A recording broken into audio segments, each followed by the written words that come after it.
Hey guys, Carmine, Bianco. Welcome to a special edition of Stoppage Time in-game wagering.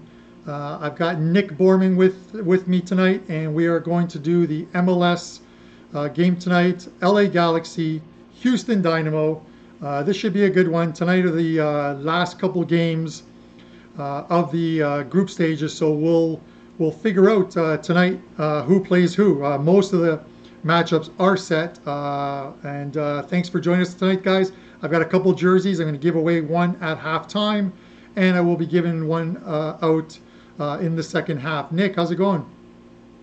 Good, man. I'm excited for the show tonight. First MLS game we're doing. First prime time, I guess we'll call it, right? An weekday evening game that we're doing here, and hopefully that'll bring in maybe some new viewers to tonight's show. But I'm looking forward to it. The MLS so far, I don't know about you. Well, I do know about you because we've been talking. Has been a struggle, but hopefully tonight, it turns around. We both have a similar read on the game. And had good days and bad days, more bad than good. It just seems like we talked every side we pick, we're down 0-1. The first goal scorer is the other team. And last night I had Minnesota. I was excited. They got up. They went down 0-1. Came back with 2 goals before halftime. I'm like, finally, got a nice little winner possibly going here. Colorado ties up early second and ends right there. It's been frustrating, and you can definitely tell these guys have been off. It's getting a little better as the game's gone, but there's definitely been some really dull games so far, which is disappointing. But there's been a few really good games too, so I'll say that. I don't want to. It's not all negative. Yeah, and I feel the same way. I started off very slow in MLS, and then I picked up a really nice run where I think I won like 6 out of 7 games or something like that. And then, the last 3 games have just gone absolutely into the tank. But nothing bugged me more than probably this morning's game. I had Chicago.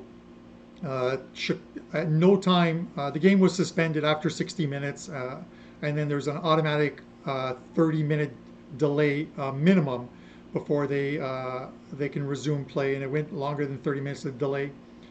But at no point during that first 60 minutes of the game did Vancouver ever look like they were possible. They had a possibility of scoring, that they had a possibility of winning that game.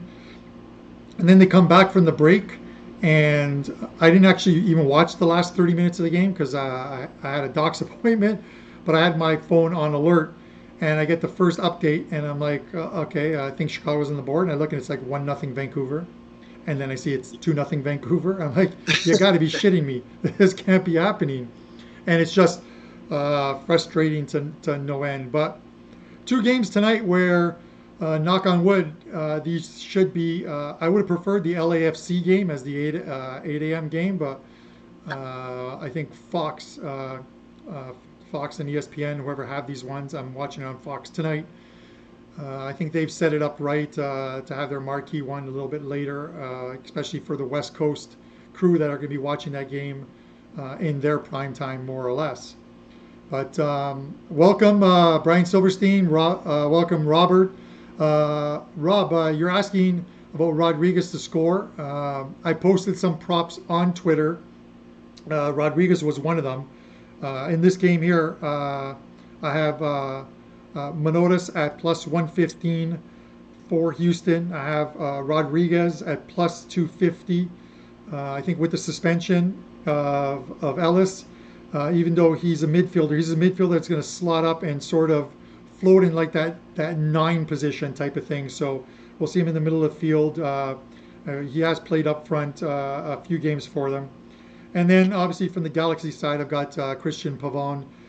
Same thing with Chicharito gone for the rest of this tournament, which might only last 1 game if they lose tonight.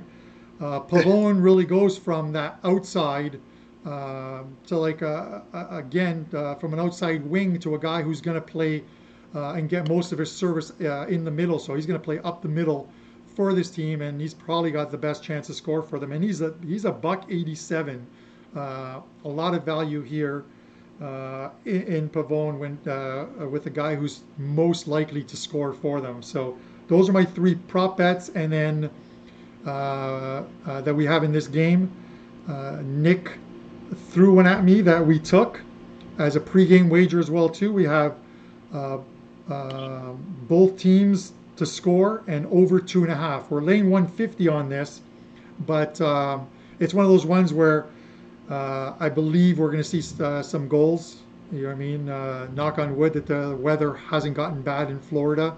They did get rain throughout the day there today, but I don't mind laying 150 on over 2.5 and both teams to score here. And then finally, this is one that I threw Nick for a loophole on. I took this myself. I did this during the World Cup, and in every single game, I was taking a small prop bet on this, which was an own goal to happen in the World Cup in a game.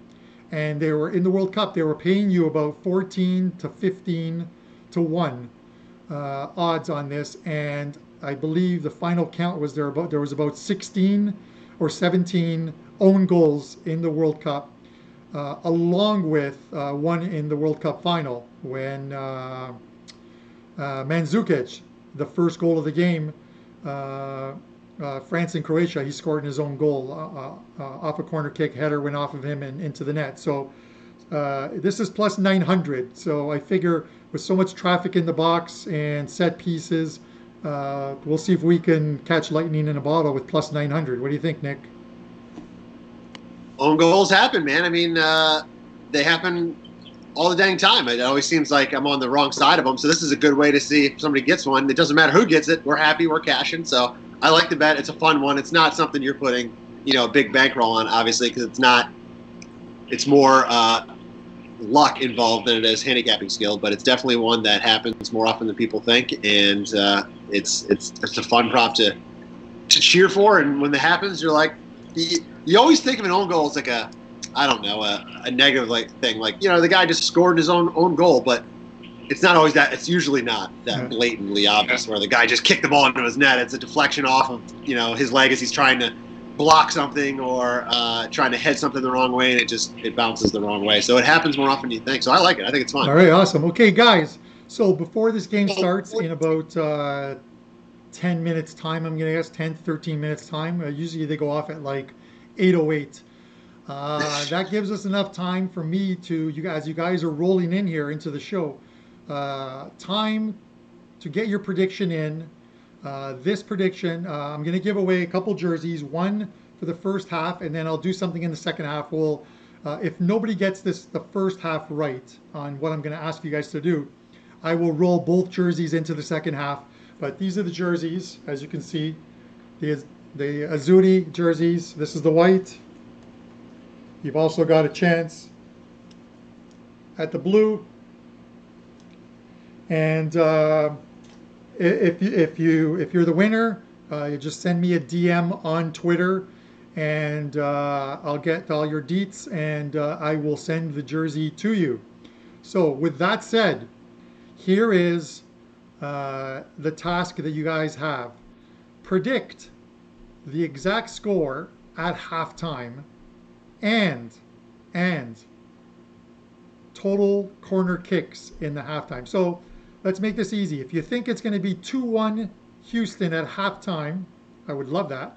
But if you think it's 2-1 Houston, you go 2-1 Houston. And if you think it's 6 total corner kicks, 6. And then as your tiebreaker, so there's one more, as a tiebreaker, total yellow cards in the first half. So exact score for whichever team you think will have at halftime, total corners, and yellow cards as a tiebreaker. So like Brian has 1-1, 6 corners, and tiebreakers 3 yellows. All right, that's good. So it looks like him and EMJ are right on the same one. They need a tiebreaker. They're going to need a tiebreaker. So 1-0 Houston. I want to see more goal scored, guys. Then 1-1's not bad. I would like to see more in this game, but I'm going to try and keep pace, or I'll have to scroll through the chat later, or just I'll watch this later on and pick it up. I assume at halftime nobody's going to lie to me and say they have it, because I still have to ship out the jerseys, so that's fine. I am wearing, even though they lost today, and I did not mind Juventus losing today, and I'll tell you why. That goal that was scored in the 92nd minute to make it 2-1 for Udinese today over Juventus. The great thing about that goal is it gave my clients the over 2.5. So they were winners. And at the end of the day, I've always said, you've got to desensitize yourself from your favorite team when betting on games, and the result is all that matters because it's bankroll. Correct, Nick? What do you think? It can be very difficult to do that, but yes, absolutely, it's 100% true. And not only is it something that you got to be careful of with your own team, it's got to be something you have to pay attention to on teams that you either like to bet or bet often and they aren't winning for you. So now you just are pissed and hate them and never want to bet them again, or vice versa.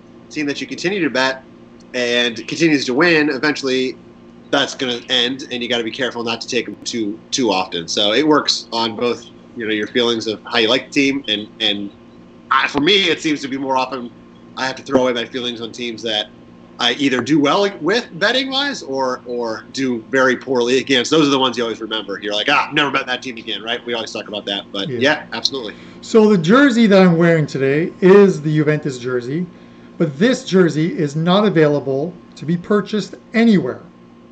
And why? Because this is the 2021 official kit jersey for Juventus. How do I have it? Because I have a friend who has a friend who has a friend. And having met the Juventus team in New Jersey when they played Barcelona in the International Champions Cup, I made some friends within the team. I've got the jersey. It was sent to Toronto to someone else who's a friend, and lo and behold, I've got the jersey. It does not have a number on it because the jerseys are not available for sale until September. And in September, when they're made available for sale, the numbers will be the same silver color, and I'll take the jersey in, pick a player, and have a name and number put on it, as well as the Champions League patches and the Serie A patch and so on and so forth. So I'll get all those patches done. But I figured I would showcase the jersey first time out on the show. I've got a couple friends who wanted to buy it. The funny thing is, Nick, is last year when Juve came out with their, before they came out with their kit, I got a jersey again the same way. I wore it to a TFC game, and I had two guys walk up to me and go, "Where did you get that jersey?" And I'm like, it's the new, and the guy interrupted. He goes, "I know it's the new jersey. Where did you get it? You can't buy it." I go, "I can buy it. I can get one, but I can buy it." He offered me $350 for the jersey, and I said no. I had the name on the back of it, Ronaldo, and I refused to sell it, and it'll be the same thing today. So, yeah. Okay, guys, if you're in the chat, Nick, you cannot win this jersey. I see you have a prediction on there. You cannot win. So, but anyways, predict the halftime score, who you think will have the lead, or whether it'll be tied at the half, total corners, and then as a tiebreaker, yellow cards, and you will win one of the white or blue Italy, the Azzurri jerseys. There are no numbers on them, but they're brand new, have a tag on them. I'll get your details through Twitter DM, and I will ship it out to you tomorrow. So you'll have it for next week. All right, so I want to see some predictions.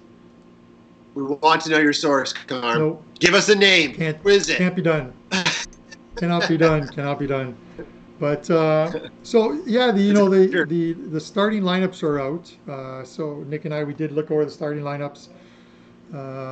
Obviously, Houston's going with a 4-3-3, 4-4-2 for the Galaxy. Obviously, with it's Leggett basically taking over.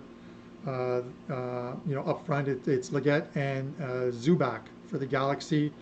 I was hoping to see Chicharito, but apparently I think it's an ankle injury that he has, so he's done for the tournament. And it looks like it's Hansen, Quintero, and Manotas for the Dynamo up front, with Hansen taking Ellis's spot up front. Yeah, I like Quintero.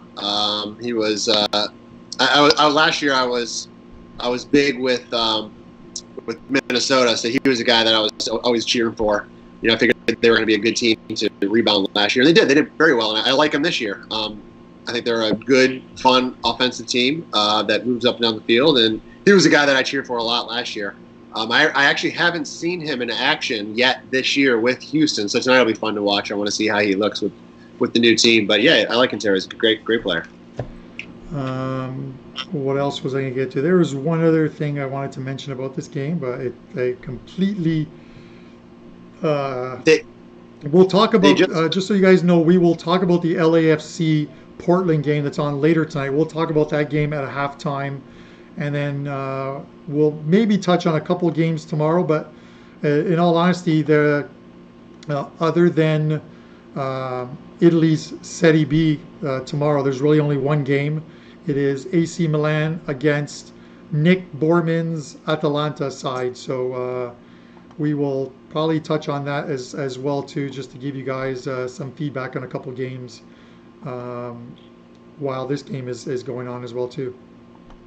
Yeah, I love that Atalanta team. I always I faded them. I went against them. Yeah, 2 days ago. When did they play? Tuesday, Wednesday, Tuesday probably. Yeah. I went Bologna because I think Bologna's been underrated all year, and was able to cash that one. So that's nice. Again, another to prove your point of a time where, you know, sometimes the opportunity is against the side that you like, but that was a good opportunity. Cash that one. I haven't looked at the line yet. What I'm going to do for fun, I'm not going to look at the line.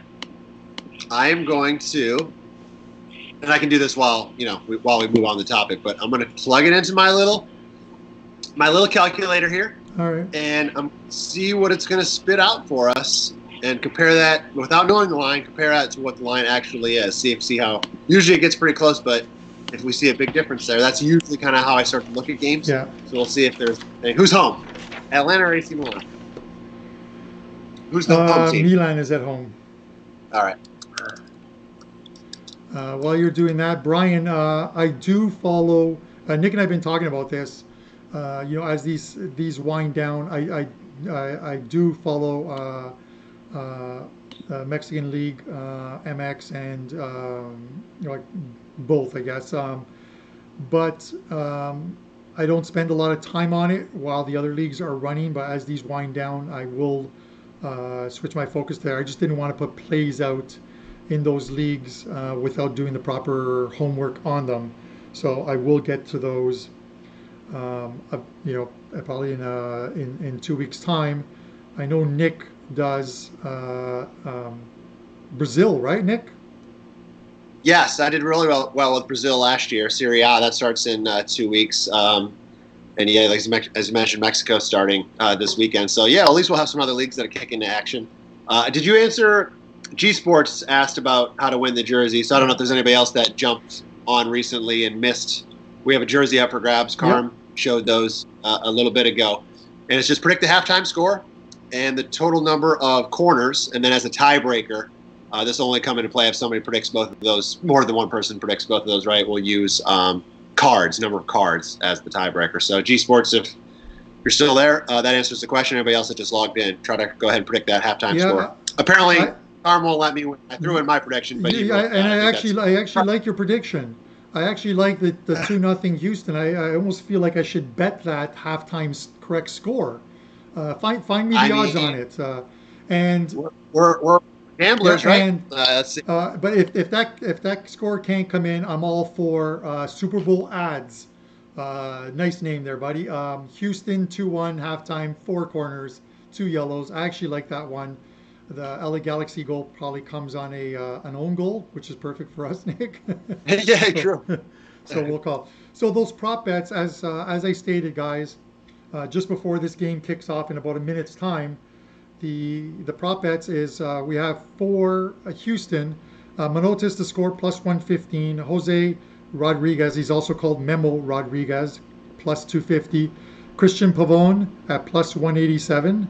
We have both teams to score and over 2.5 goals, minus 150. And then, as a sick little long shot prop, I have an own goal to be scored at plus 900, 9-1 on an own goal. So, I gotta try to find. I'm trying to try. I see the full-time scores. We're gonna miss it. That's okay. if you I had see to, if you had to pick a winner this game, I'm thinking Houston, and I'm seeing the game's just about to start. I've got like plus 1100. plus 1100. Well, that's not bad. So, as this game starts, here's the implications. Right now, there's only 2 spots left, as far as 2 matchups left for the round of 16. Toronto FC will play either New York City or Vancouver. That'll be determined by what happens in this game, because Sporting KC will play either Vancouver or Houston, and that's based on the fact that Houston must win this game. So if Houston wins this game, it'll likely be, if I'm reading this correctly, it'll be Houston playing Sporting KC, and then Toronto playing whoever the fourth place team out of New York City and Vancouver is. It's quite confusing, but I think I got that right. So yeah, the ranking of the third place teams is the one that gets confusing. Yeah, it'll be New York. If Houston wins today, New York City will be knocked out of that 4th spot of the 3rd place rankings. So with that, Toronto, with Houston win, Houston will play Sporting Kansas City, and Toronto will play Vancouver. So that's the way this goes. So we are underway, boys. So hopefully we get some action here. What's up with the MLS? Oh, I just want to ask a general question. What's up with the MLS and, not respecting the start time of these games? Every European game starts literally at the time it's listed. Why is the MLS 8 minutes always? Yeah, they're habitually 8 minutes late, and I have to believe it is for American television.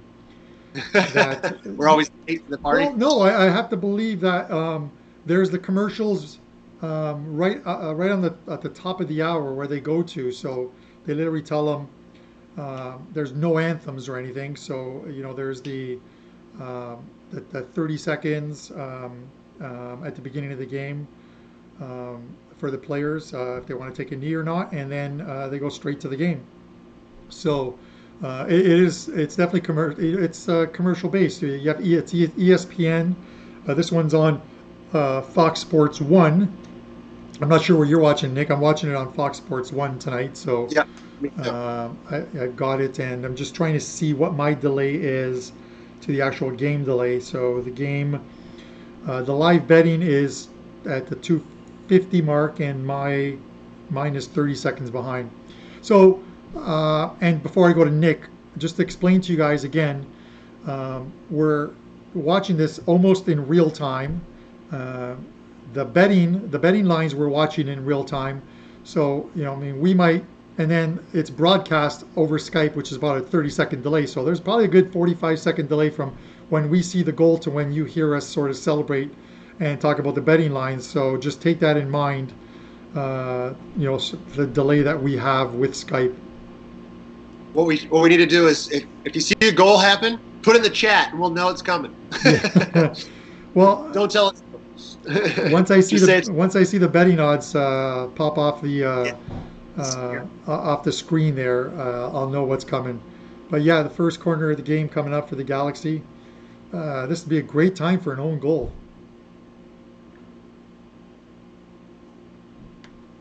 You just got that corner where he just dribbled it down in front. He didn't do the short. I guess it wasn't even a short corner. It was like a mid corner. So the quality. Looks like I'm well ahead. Yeah, the quality in MLS isn't the same as what we're used to seeing in the top European leagues, but we'll see how this goes. Someone mentioned about the weather. The weather this morning was, other than that delay, was actually one of the best mornings to play, because there was so much cloud cover this morning that while the humidity was still there, they weren't in direct sun, so that did help out. But my odds are off the board, Nick. So. Well, that's good. Houston's got the ball and they're going forward. My odds are back.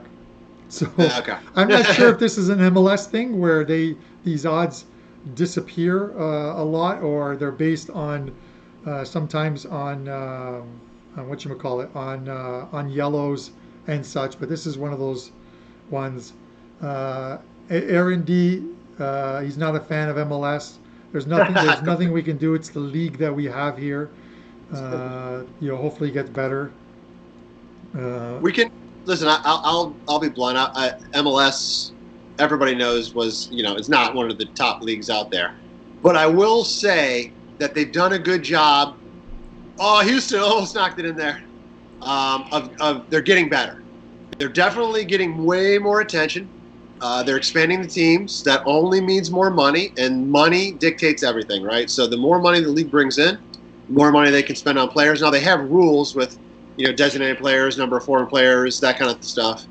But they are getting better. They are producing more talent through the youth development in the States, and you're seeing some of those players play for the big leagues.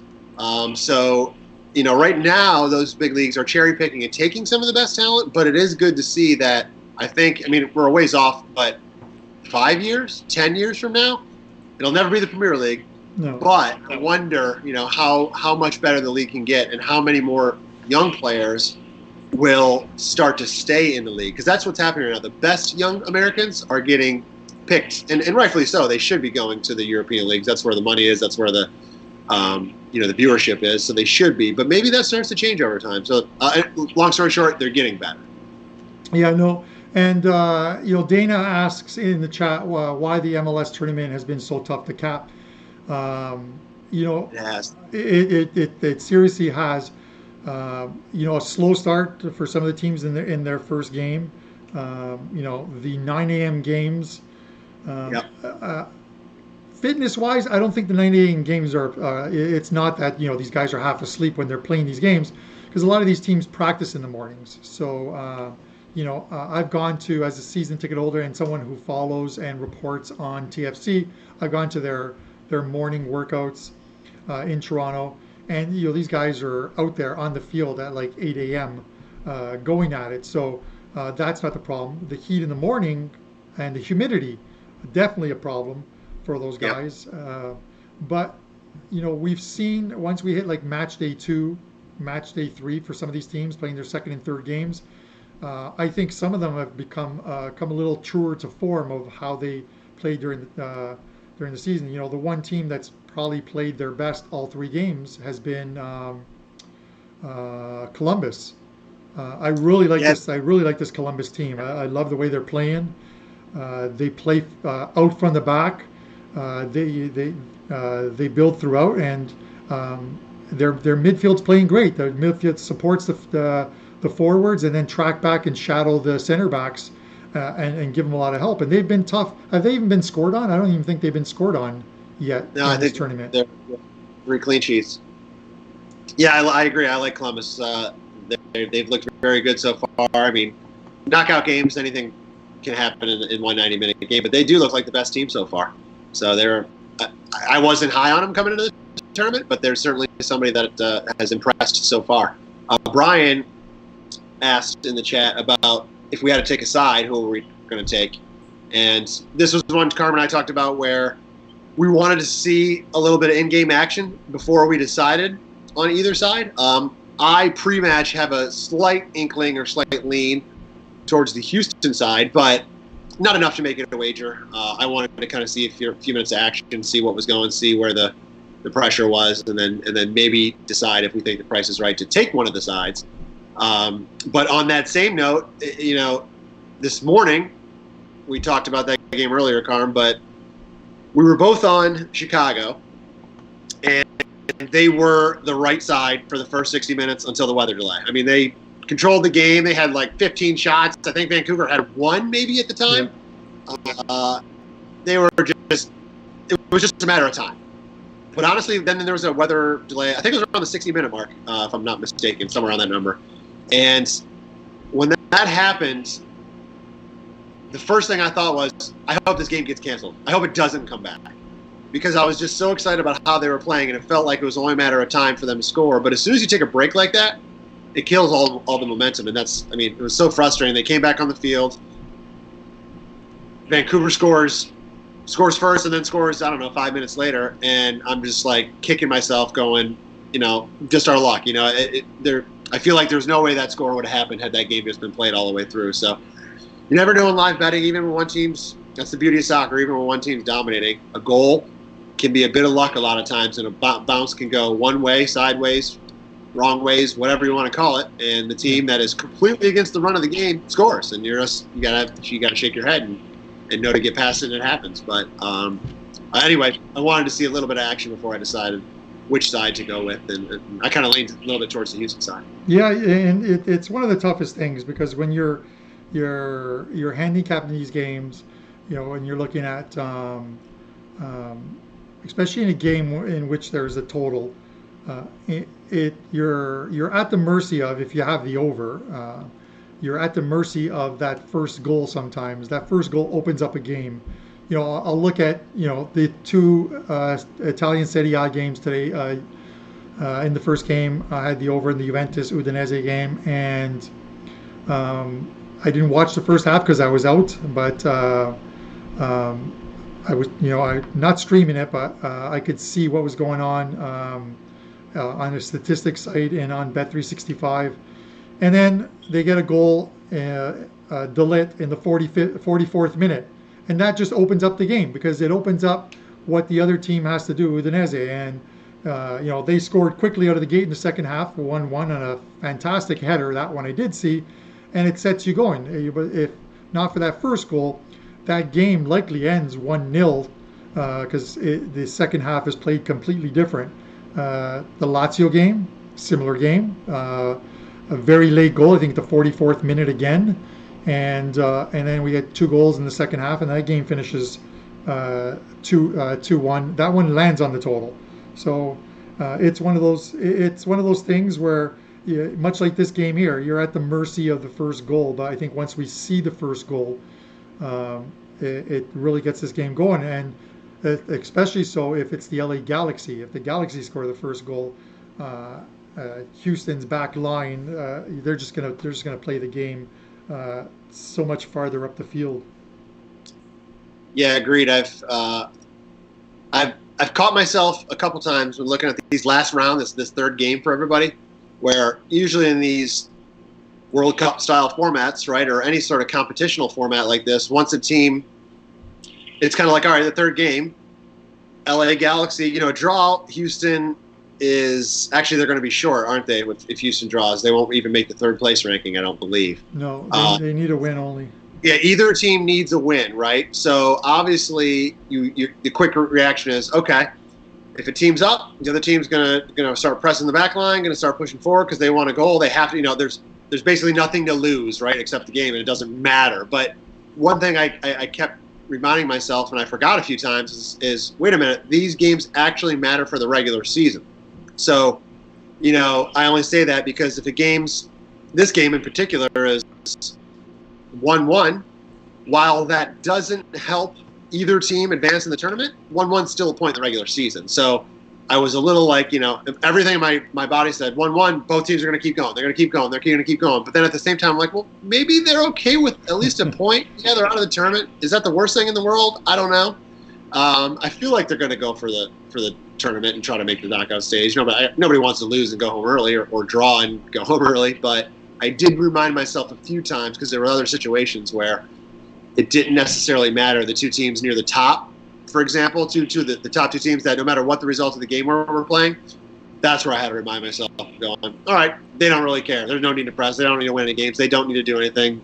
This could end 0-0. This could end 1-0, and neither team needs to press that hard to get a goal. So unique situation, sure. Yeah, and obviously with these being West teams, that West race last year, was a big one. And you look at like the LA Galaxy, who had who were third overall at one point going into like the second last week of the season, and lost a couple games and moved right down, lost that home game, I believe. It was such a tight race, and it's going to be tighter this year because what MLS is obviously discussing, they played I think 2 games before they went before soccer shut down and this pandemic hit. Right now, they're talking about a 16 to 18 game season to see if they can pull off a 16 to 18 game season. That's a far cry from the 34 or 36 games that they had last year. I think it was 34 games. We're cutting that season right in half. So these games here play a big part of it. 3 games, everyone will be 5 games in with anywhere from 11 to 13 games left when the season hopefully resumes. So dropping points now is like dropping points in the second half of last season. You just can't do it. So you have to expect the Galaxy aren't playing to go home. They're playing to try and win this game. Houston obviously wants to continue to play. So once you're here and you're in the bubble and you're quarantined, you might as well stay here. So they're going to want to win here. So that's the dynamic at plays. They need to win this game in order to make it into the next round. All right, we got a free kicker on the edge of the box for Houston.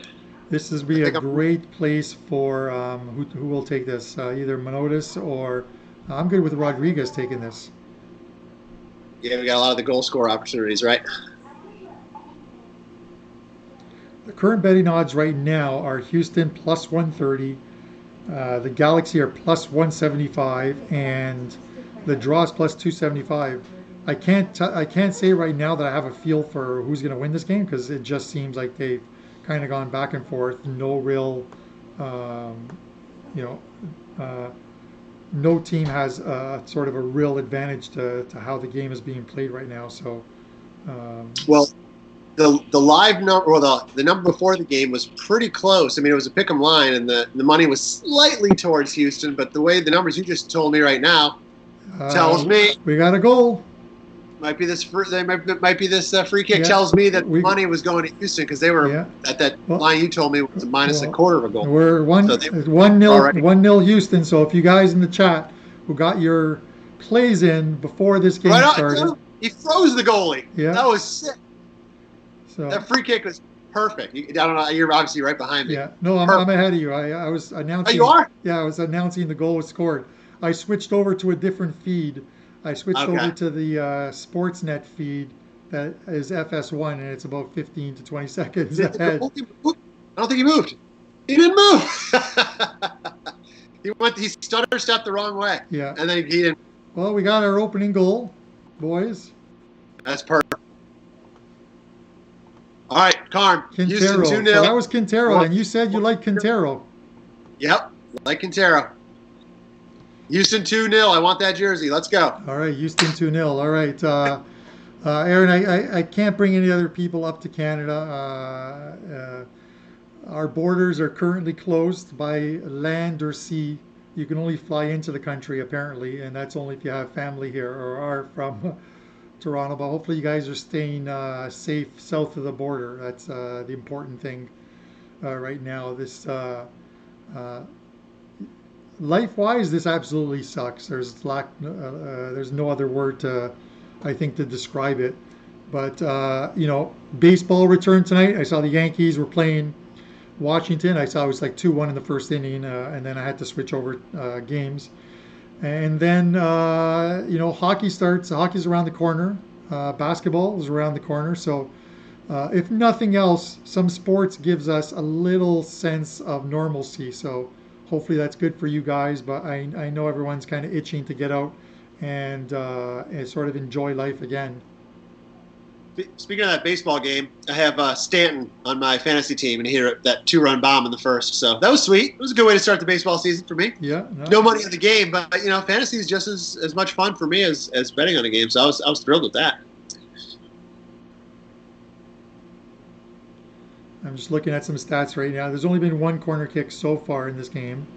So we're good as far as that goes. I was going to take under 9.5 corner kicks in tonight's game because it didn't look like a game where they would play wide. Everything I thought more through the middle. Nick, I think we might have another goal here. I'm waiting. My odds have come off. I'm slightly ahead of you. But it kind of, lack of a better word, kind of blows that we're 15 to 20 seconds behind. But my odds are off, and I see it was a Houston free kick. So it is. I think Bet365 is trying to figure it out as well too. So uh, we'll figure it out. So um, I want to hear some predictions from you guys on tonight's LAFC game, LAFC and Portland. That one's for first place. Looks like one of the refs is like Oh, the line judge or something is struggling. They might need to sub. no, they looks like they're bringing a new referee into the game. Yeah, it looks like he might be heating. Like, he looks like he's heat up from the heat already. Yeah. So the injury is to the looks like the calf or back of the side judge. I don't think, I hope they add this 2 minutes onto the clock at the end of the half there, or I'm going to be completely peeved. But yeah, heat exhaustion, his back's hurting, and I'm not really sure what's going on. Did we see the live odd? Did we see the odds on the ref sub in this game? What were those? Yeah, the odds on a new referee. I can't remember this guy's name. I think it's the guy who's trotting in right now, Ishmael, I think. He's a pretty good when he's actually officiating the game. He's pretty good. He lets teams get away with a few things. Oh wow! Like they actually hugged the refs as they came on the field. So yeah, let's hear some score predictions on the LAFC Portland game. If you guys got them, if LA wins tonight's game, they will take over top spot in the league. Top spot, and they will face Cincinnati in the first round of the knockout stages. The team that finishes second, which would then be Portland, would face the Seattle Sounders. So if there was ever a game that you wanted to win, tonight is the game. Would you rather play Cincinnati or would you rather play Seattle, Nick? I guess I still would have to say play Cincinnati. I mean, the defending champs, right? Seattle. They have a lot of history together. They got a lot of experience. They know how to play in any situation. So I'd have to give the edge to them, and I'd say I'd rather not play them versus Cincinnati. But Cincinnati played well against the Red Bulls yesterday, which stunk because, of course, I had the Red Bulls and can't get a side right in this damn tournament. But I would say Seattle. I don't know if you agree or not, but that's the team I'd probably avoid over the two. Yeah, I have to believe line-wise, no disrespect to the people of Cincinnati, but if it's LAFC versus Cincinnati, this line will be 1.5, 2. It'll be minus 1.75. Yeah. If you ask me, and the total will be 3.5, because they'll probably figure this is going to be one of those games that finishes 4-0, 3-1, maybe 4-1. So LAFC tonight. I mean, my score prediction: 3-1. LAFC. Yeah. I don't know how you predict Portland to win. I wouldn't be surprised if they drew, to be honest, because they're a great, experienced team. They looked good so far in their games, and LAFC does concede a lot, but their offense has looked really, really good, even without Vela in there, and I feel like they could have scored 5 more goals in this tournament than they did, and that's scoring 9 in the first 2 games. And they look scary offensively. They're like, in my mind, the equivalent of Bayern versus the rest of the league, at least offensively, probably not defensively, but at least offensively, just how much more skilled and how much more threatening they are than any other team in the league. So it's a hard team to outright bet against. You can certainly get plenty of games where they're laying too much because they are overvalued at times, but it's hard to predict, Portland winning this type of a game. So I actually have in this one LAFC minus 3/4 of the goals the way I played it. So I like a 3-1 number in that game. Yeah, and if I'm just looking at as far as my odds have come off the screen again, Nick, with the Galaxy in control of the ball in the Houston zone. So we could be seeing another goal here. Or another ref stop. Yeah, or another referee stop because the odds are back up again. But looking at some, and it's a dangerous free kick just outside the box. Great spot Yep. for Christian Pavone to take a kick and put it in. I kind of feel bad that I didn't take Quintero. When you mentioned him, but that's all good. I'm just looking at a couple of the in-game prices for us here, and we'll wait till this free kick is over. But the Galaxy are minus 110 to score the next goal. The Houston's plus 110. No second goal is plus 800. Right now, the over 2.5 is minus 334, unplayable at that number. Over 3.5 is plus 110. So if you get another goal in this half, and we've got 20 minutes plus the stoppage time, the hydration break, and so on, we should have enough, probably enough time to get another goal in this half. 3 minutes behind, EMJ. Here's the thought I have, Carm. So our biggest pregame position is both teams to score and over 2.5, correct? So if we get a goal, especially if we get a DC goal as the not DC, LA Galaxy goal as the next goal here, I wonder if it's worth. It's all price driven, but I wonder at that point if it becomes worth to go under whatever's out there. I would imagine it would be 3 3/4 maybe, and try to guarantee something on one way or the other with a chance to middle. Just an option worth talking about. Again, I think that works if we get the LA Galaxy goal, because at least at that point we've hit the both teams to score option, and the only thing we could do is any goal at that point would cash that first bet. So it's just a thought I have right now watching the game that is in the back of my mind. We'll see what the prices look like, but I think it's something worth when it happens, if it happens. So I got to apologize to the guys in the chat, because I had switched over from my chat account to the WagerTalk chat account, because that account can obviously knock people out of the chat who are if they post a link or whatever, and it somehow froze the chat for me to read. But EMJ asked the question as I'm scrolling back and seeing all these, is like, can you give me your view in short? I think nothing I do is ever in short, as Nick and Prez will tell you, why MLS teams have tendencies to always pass backwards, scared to go forward. And I'm referring to like all the games in the last 3-4 days. And it's not just those games.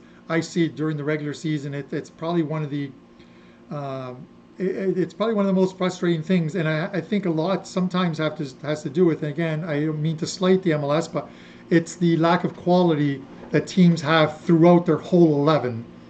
You see teams where they move it up the wing and then they'll feed it back to their midfield and to try and set up the play again, and they're going backwards, and they allow the defending team to get back. They allow the back line and their center backs to get into place, and this is why sometimes you see, especially in this tournament, some of these games we haven't seen a lot of scoring, is because teams have been allowed to set up.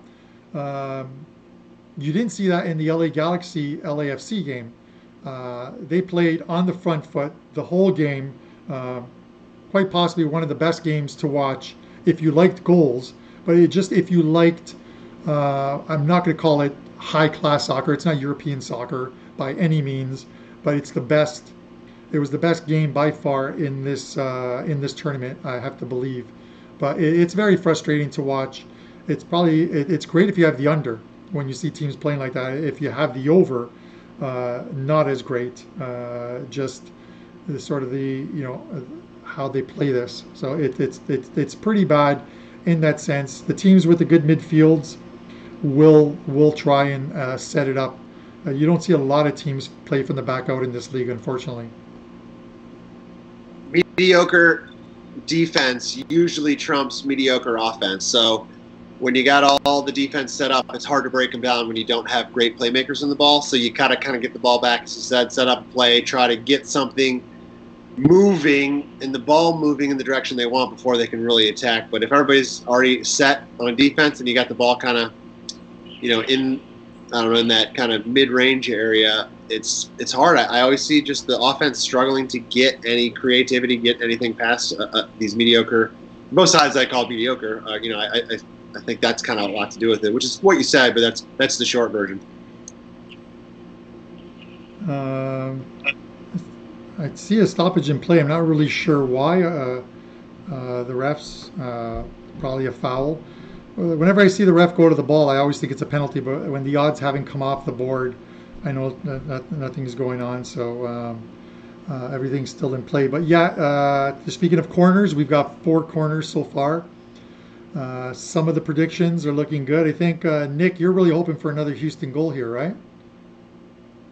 One more goal and no more corners because I only took 4 corners, so we just need a goal, and then just the rest of this game is stall out. Guys, if Nick is the only guy who predicted Houston 2-0 and he got the corners, I almost feel like I should put the pressure on Nick to award the jersey to somebody or come up with a very easy second half prediction and play, and we'll give the jersey. We're going to give both jerseys away no matter what. So this isn't one of those contests where, hey, sorry guys, you didn't win, you're getting nothing.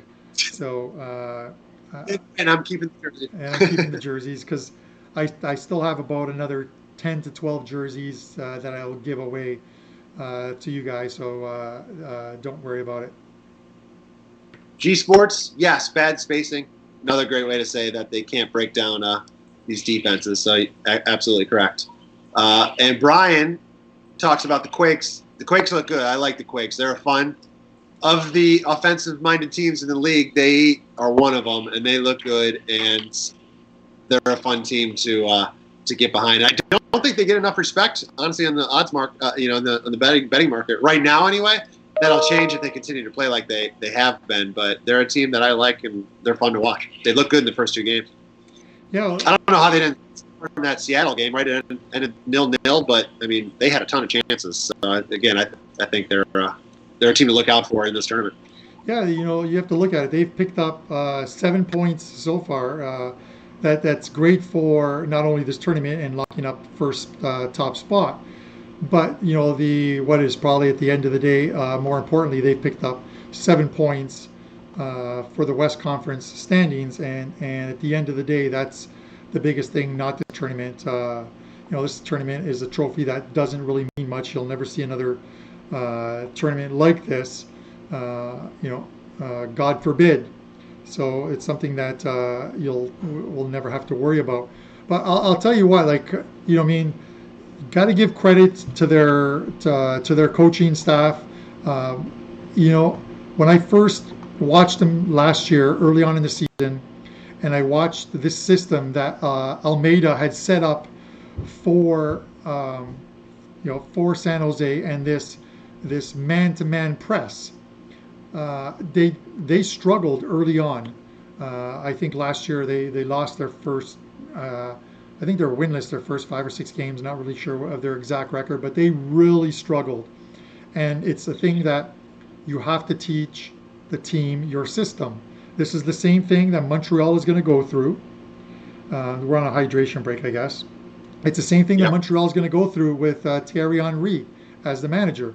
You have to get used to the system that your coach wants you to play, and when you get used to this system, when you finally get it, you get it. And they finally got it, and 1 year removed, they get it again. And it's a tough system, but what they do is they literally just stifle you when you're trying to play it from the back out. They force the defense to make mistakes, and then they pounce on it and attack, and they score goals. So it's when you're on the other side, you're always wondering, why can't my team get anything going? It's because of the style in which San Jose is playing. So it's once they get there, Montreal needs a little more talent on that team, the impact. But once they play the way Thierry Henry wants them to play, they'll become a much better team. Yeah, of course, they had to deal with the loss of Piatti this year, right, Montreal? So that's a big hole to fill. Yeah. All right, so we've got minus 188 on Houston. Nick, if you're seeing anything, let me know, and we'll get it in game. plus 500 on LA Galaxy. The draw is 300. We'll forget about the halftime lines. They're too high with 10 minutes to go.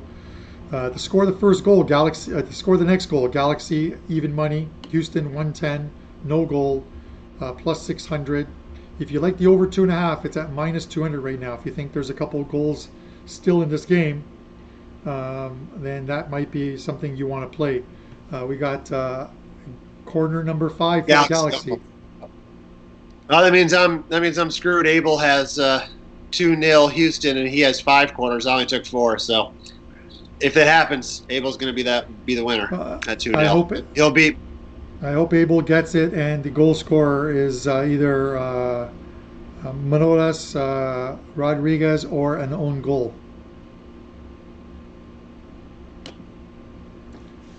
Wow, that was a pretty good save by the goalie there. Yeah. I'm not sure if that was a good save or he just kind of muffed it, one or the other. But you know what? I think there's goals in this game because this isn't a game that's being played in midfield. This is a game that either team is getting some chances, so we could see some goals. I think we're going to see some goals at some point.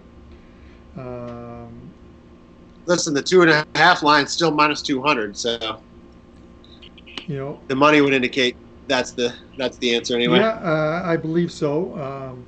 I mean, you tend to see some goals. I think with teams that can score, you see them in the second half. They make the halftime adjustments.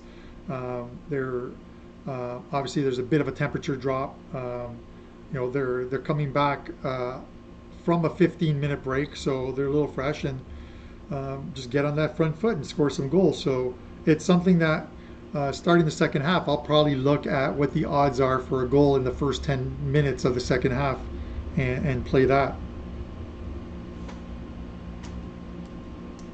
Looks like Abel's about to maybe win the first MLB game bet. I feel like, Abel, you always got action on at least 1 or 2 other games whenever we do these shows. I want to know. He's always that's what he's got going on. Is Abel? He almost got one. I wonder if Abel's got any action on Russian ping pong tonight. Vladimir Bounceov is minus 140. That was a good pass up to the Galaxy. They had a good look there. They almost got one. I want that Galaxy goal next. All right, so while we're gearing up to see if we have I think I just saw, I pretty much we're at the same speed over here, so I'm going to refresh my my game just to make sure I'm only a few seconds off from you, but no ping pong, he says. I am going to, we have to come up with some very good second half wagers to figure out who's going to win this. Who's going to win this other jersey, Nick? Yeah, I feel like, to keep it, you either have to have a couple tiebreakers or you got to go correct score again, which is it at least whittles it down, but there's probably going to still need to be tiebreakers. We could do the next goal scorer, but that's only 2 options, right? So then you got to, from there, you could do like a tournament style. All right, next goal scorer. Then when that hits, we could run out of time if you kept going like that. So let me look at some options here, and we'll figure out one for the second half. So I'm trying to look at some of these in-game odds. They seem to be shading the second goal over to the Galaxy right now. Yeah. So they believe the Galaxy are going to score, although there's not much difference, minus 110 to Houston's plus 125. But the price keeps coming down on Houston. The draw price is about plus 300. So I think they're anticipating just from the way the play is. And if you look at it, the Galaxy all right, box there. Yeah, are sort of taking over the possession.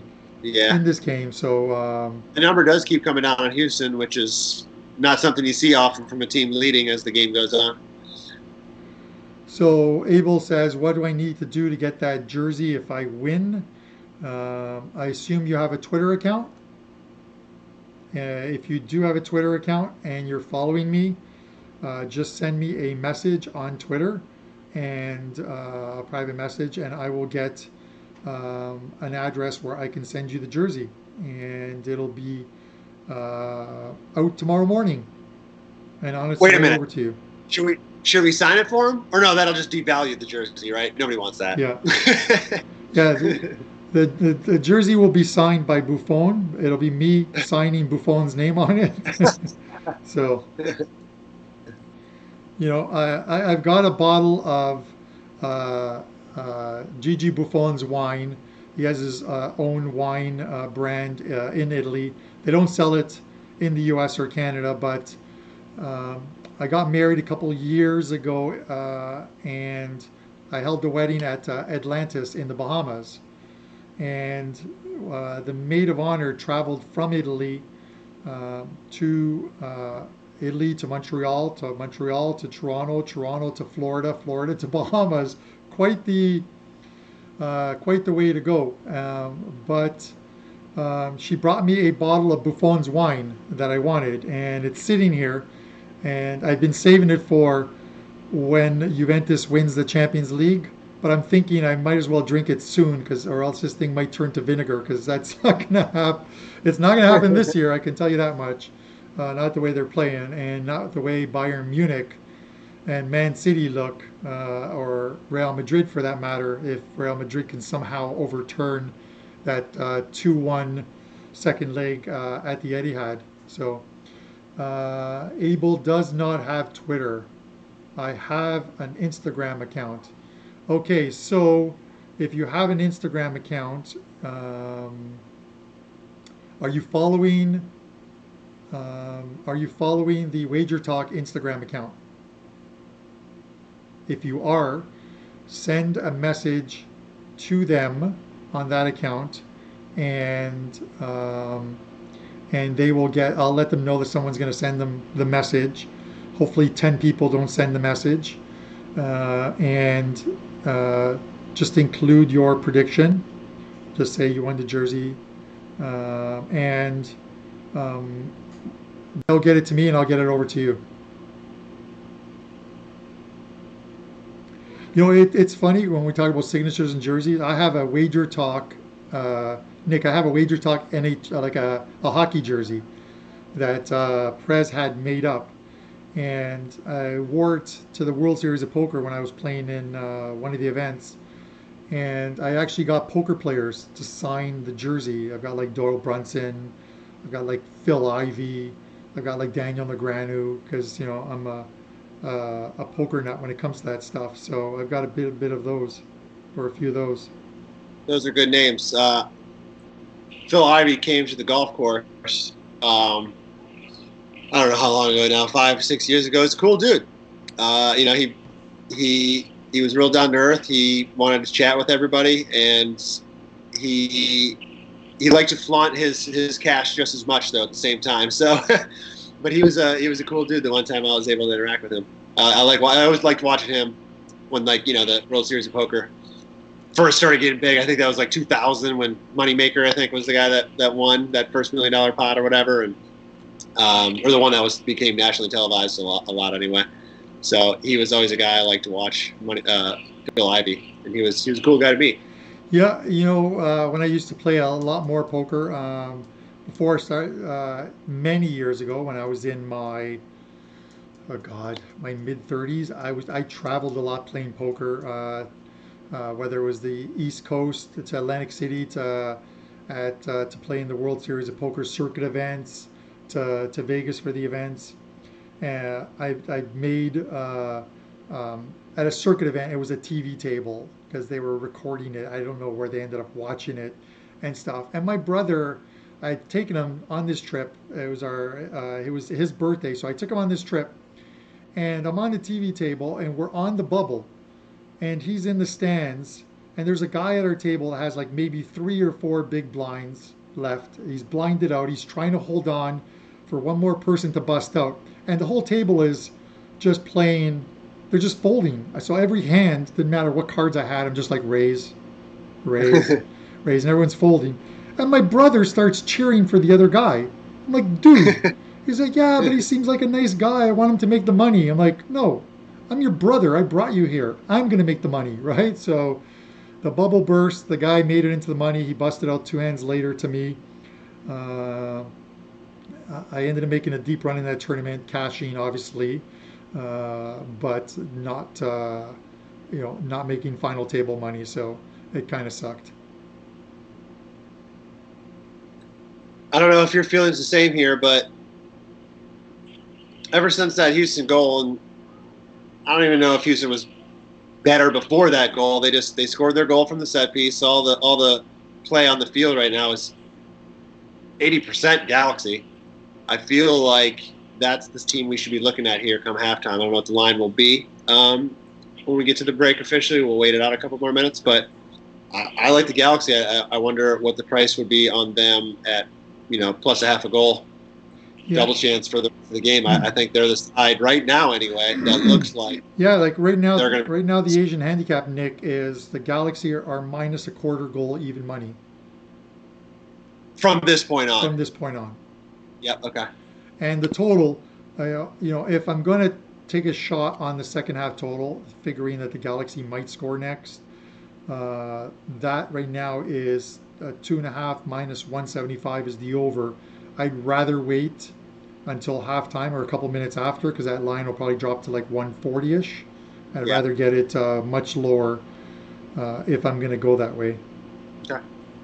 I like the Galaxy minus a quarter of a goal. I mean, that's better than plus a half, honestly, because if they don't score or don't get within, well, I guess if neither team scores or they play dead even and they still lose by one, it's only a half loss on that line versus trying to take them plus a half a goal for the game. So we'll see where it comes out here at halftime. But I like that side play on the Galaxy right now. They definitely look like the team they've had more chances. There was a couple times I was like, okay, all right, held my breath a few times. I feel like it's only a matter of time right now. Although halftime could change that. Abel, you're going to have to tell me. I have some variations of sizes for the jersey. So if you are to win this jersey, let me know what size you are. You can let me know in the Instagram message what size you are, and I'll try to get you the closest to that size or that size that I have. I'll look through these all and stuff like that. So you don't have to mention it here, right? So I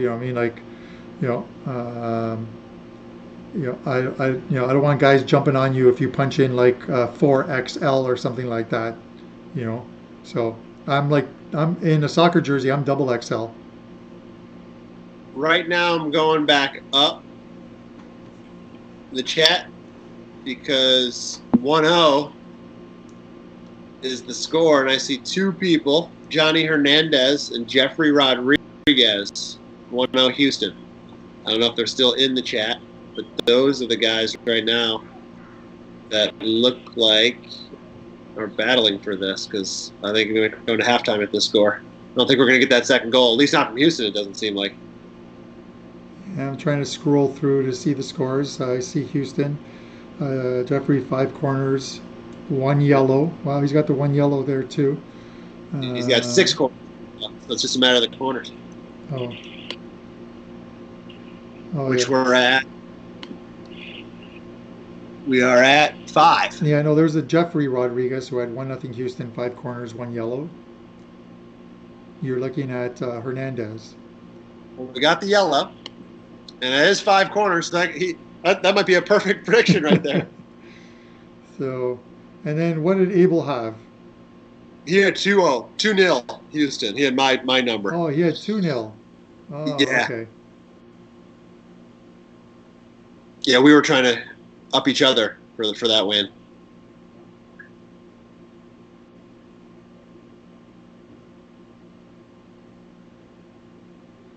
Abel, you need another goal by Houston to win this jersey. Right now, it is someone else who has it right now.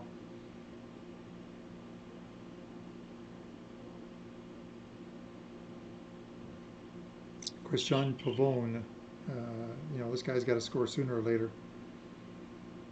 But it looks like Jeffrey Rodriguez with 1-0 Houston, 5 corners, 1 yellow is in the lead. unless we get one more corner. And we don't. We're going to halftime. So, so, Oh, I almost got it. no, so it is, this jersey goes to, I just said it, Jeffrey Rodriguez. Jeffrey Rodriguez. Jeffrey, I hope you're in the chat. If you're in the chat, he had 1-0, you had 2-0. But what? Abel was looking at his parlays and the Washington Yankees under.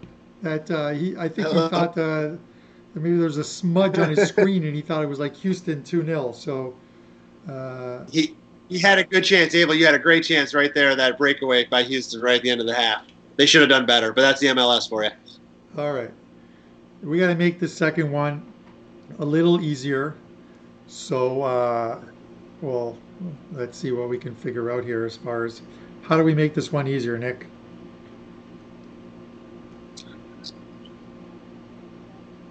I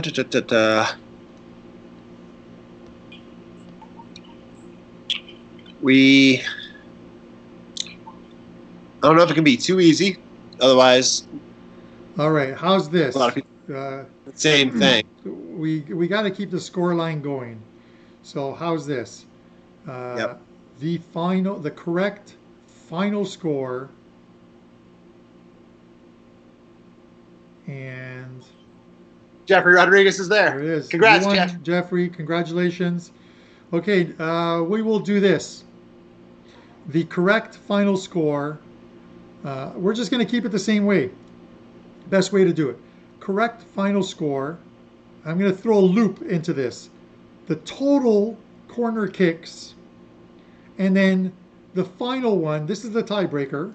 Okay, the tiebreaker. How many minutes of injury time will be added at the end of the game?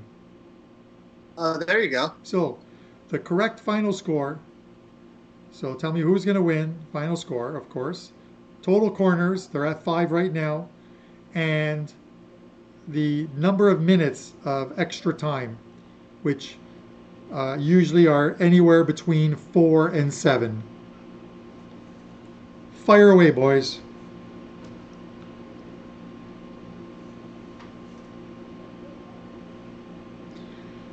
Jeffrey, are you on Twitter? If you are, head over to Twitter.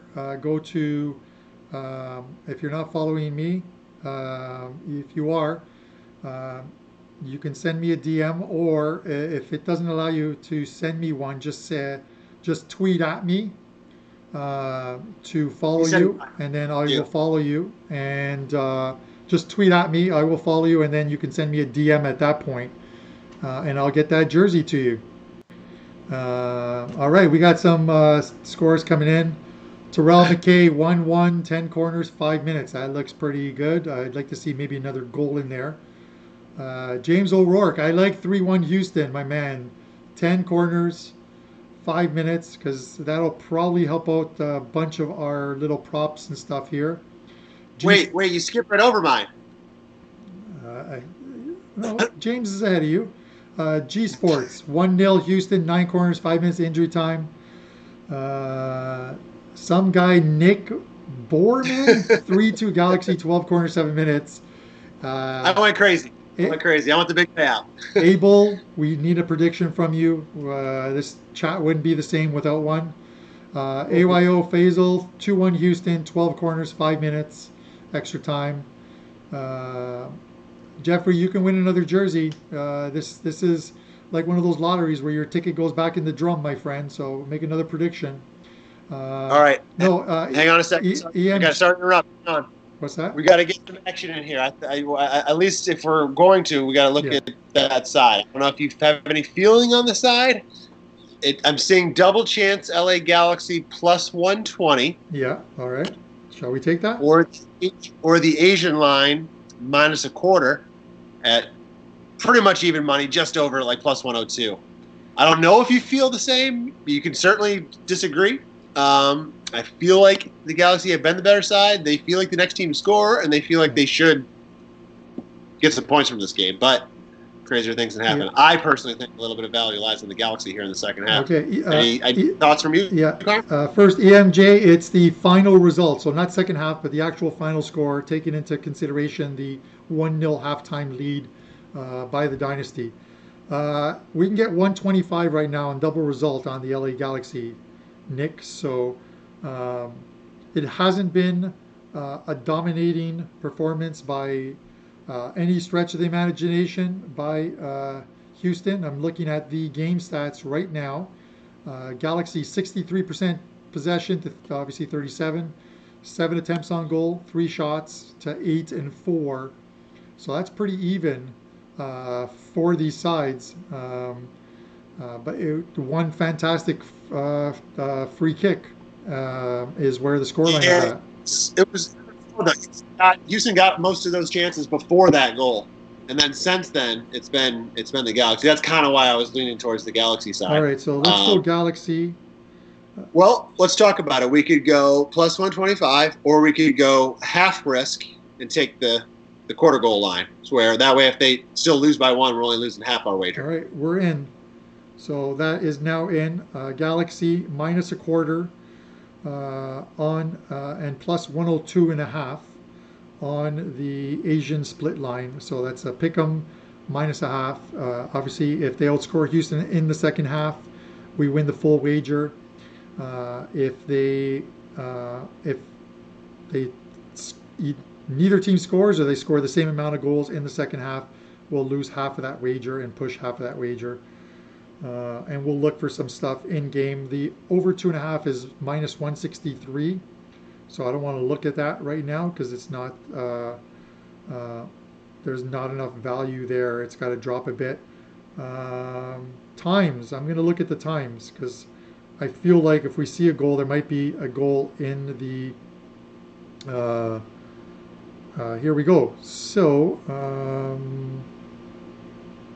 this doesn't take into consideration the first 5 minutes, Nick, of the second half. The 10-minute goals from the 50-minute mark to the 59.5-minute mark, the over half a goal is plus 200. Did you say for the first 15 minutes? Or no, no, not the first 5 minutes. Yeah. So that 10 minutes? Yeah, so from the 50-minute mark to the 59.59, so literally the 60-minute mark, it's plus 200. I'm going to take a bet on that, 2-1 on our money, and we'll see if they come out of the gates and get us a goal. Yes, predicting the winner. So LA Galaxy 2-1, corners 11, injury time minutes 5, EMJ. That is a good score line. I like to see some more goals, obviously, but that's good enough that if it hits, you win. So yeah, it's the full game prediction. Juan Carlos Lopez Gil. I have I think 3 white jerseys, and the rest are all blue. So I will give the winner of the second half a choice of whether they want white or blue. Same thing goes with Jeffrey Rodriguez. You get to choose white or blue. G Sports, I hope the game doesn't end in a draw either. Let's get some goals. The only thing that is sort of, lack of a better word, Nick, that bites for me is I like games that are shown live on Bet365.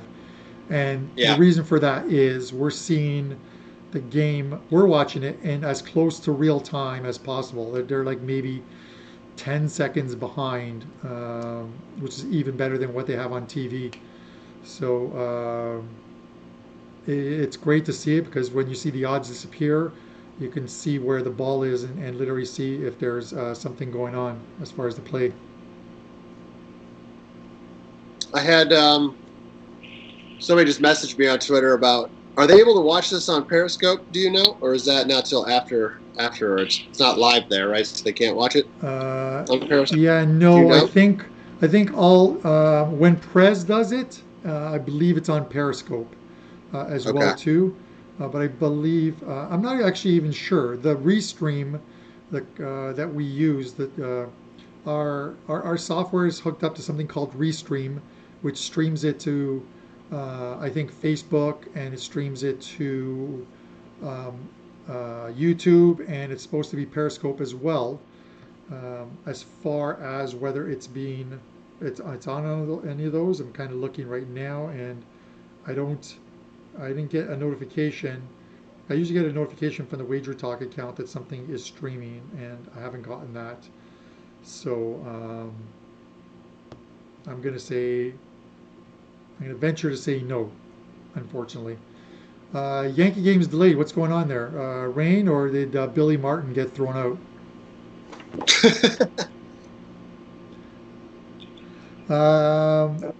Anybody in the chat missed it, we're officially on a live wager right now. Galaxy minus a quarter of a goal, which was right about even money. I think plus 102 we got. But so if you missed that, that's our live bet going on right now. We'll see what else we got for the rest of this game, but hopefully that one can come through for us.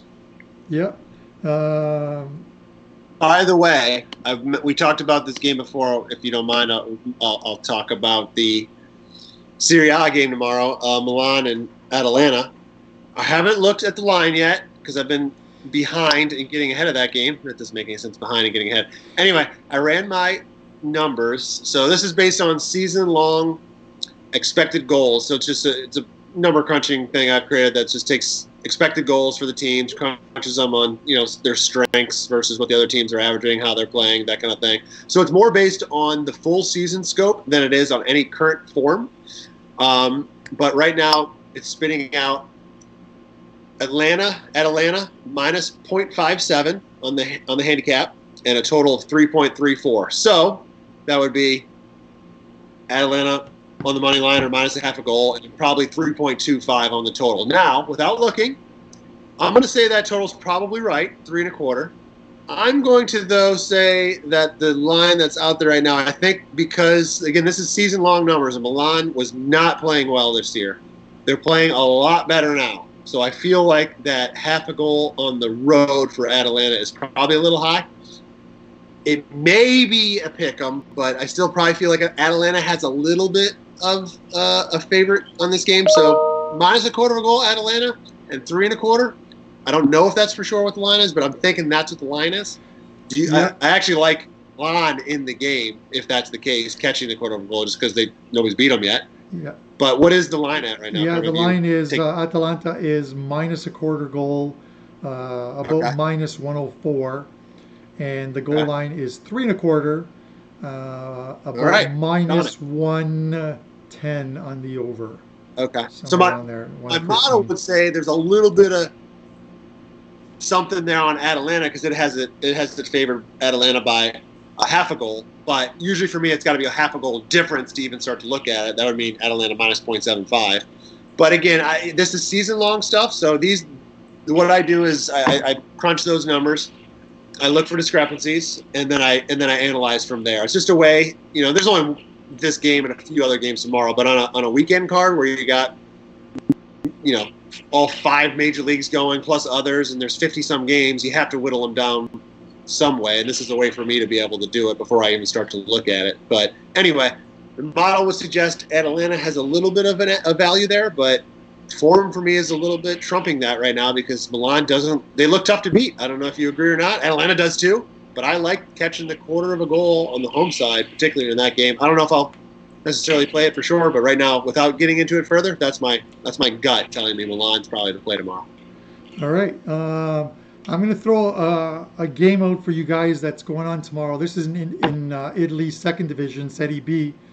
And this one comes from some information, obviously, that I get like occasionally, from a guy who writes for one of the big books that used to be in the States, is no longer in the States. He starts with a P, you can think about it.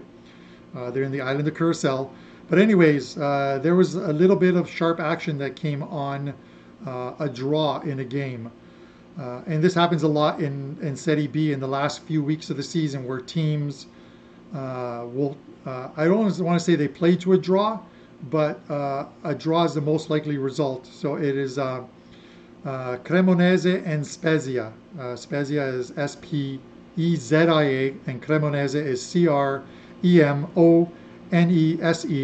They hit this game at plus 205 on the draw, and then hit it again at 195, and it currently sits at 180.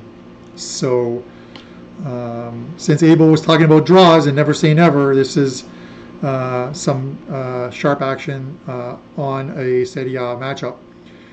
Yeah, I told people about one last year when the line first came out. The draw was it was a dead draw. The line was like plus 180 or something like that. And I told people 190. Like, take the draw on this. It closed at minus 160, Nick. A draw. That's insane. That's insane. And the two teams had 0 shots on goal. Quite a few attempts. Quite a few attempts. I'm not sure where those attempts went. Maybe like some of those soccer balls when Italians take penalty kicks, where they end up in Elon Musk's little jet thing in space. But no attempts on goal. The statistics for possession were somewhere around 55-45, and it was just it was just the weirdest game ever. There was never going to be any scores, so that's something to consider for tomorrow. So that's Cremonese and Spezia. I'll probably post it on Twitter for any of those guys that follow me, but it is a play that you might want to look at taking. Oh man, what was I just going to say? I forget. I looked at the chat, and there was a guy, David Espinosa, who said he had the exact same thing for the first half, but he was posting on Twitter, so we didn't see it. So, yeah. Sorry, David. Sorry, it's got to be here, Dave. Sorry, man. Here it's better. Get us here. This is why I said in the chat over here. The good thing is, David, listen, you still have a chance at the second half. So the game has just restarted. So I'll give you a chance to get it in now. What is the final score of the game that takes into consideration the 1-0 halftime lead, the total corner kicks, and how many minutes of extra time, injury time, will be added? That's the tiebreaker. By the way, speaking of those draws, did you see the end of the Sociedad Madrid game? No, I didn't. Well, Madrid was up 1-0 the whole game and then scored. I can't remember if it was like 88th or 89th minute, or maybe it was just into stoppage time. And then the last, I don't know, minute, 2 minutes, they sat at midfield and passed the ball back and forth. Now, that game was not being played like that the whole time. They were playing to win. But once that happened, Sociedad, both teams were fine. Madrid got their Champions League spot. That draw for Sociedad guaranteed them a group stage Europa game. So at that point, once that happened, there was only a minute or two left. They both just said, "Congrats, and let's end this." Yeah. So I was interested to see, because you don't see it in La Liga very often, but they did it there. It was only a minute or two, but it was worth. I noticed it, and I was like, "Wow, I got to tell Carmine about that." Yeah, and it leads me to 2 other situations that happened. One was World Cup many years ago. I believe it was like in the 80s, maybe, or very early 90s, but I think the 80s. Mexico and Juventus. Sorry, Mexico and Juventus. Mexico and Italy. I got Juventus on my mind. Mexico and Italy were on match day 3 of the group stages, and a draw sent both of them into the knockout stages. And the last 5 minutes of the match was played at midfield as they passed it back and forth to each other. Just standing there for 5 minutes, Nick, at least 5 minutes. I think there might be a video on Twitter. I'm sure there is. Or on YouTube of that. But it's actually pretty funny. And then the second one, and I posted this article, again, going back many years, the final match day, and I think this was of the World Cup or the Euros. I think it was the Euros. On the final match day, Sweden is playing, I believe, Denmark, if I have the teams correctly. And the only way that Italy could not make it into the group stages is if those 2 teams tied 2-2. That had to be the final scoreline. And every sports book that I tried to make a bet on would not take a bet on exact score 2-2. And you know what the final score was? 4-1. 2-2. Thank you. Drum roll, please. So I'll post that article on Twitter. I have it saved in my bookmarks. Yeah, they really gave it to the Italians there. 2-2 final score. When does that ever happen? It's the only score line that would see both teams make it in. So much like uh, Italy Italy and Mexico pass the ball back and forth. It's sort of a karma thing that comes back to bite you in the ass. That's right. All right, so we're hoping for. We got our original position on both teams to score over 2.5, and then we took a little. We took Galaxy pretty much for the second half. So, nice header for Galaxy right there. Good attempts. It's good to see right away.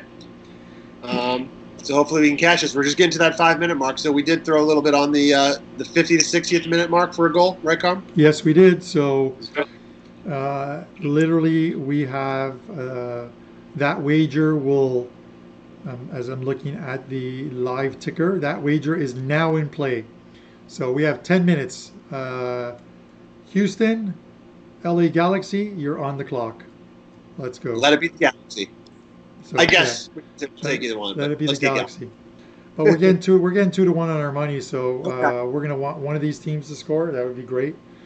So everyone, did David Espinoza? Did you get a bet in for our second jersey?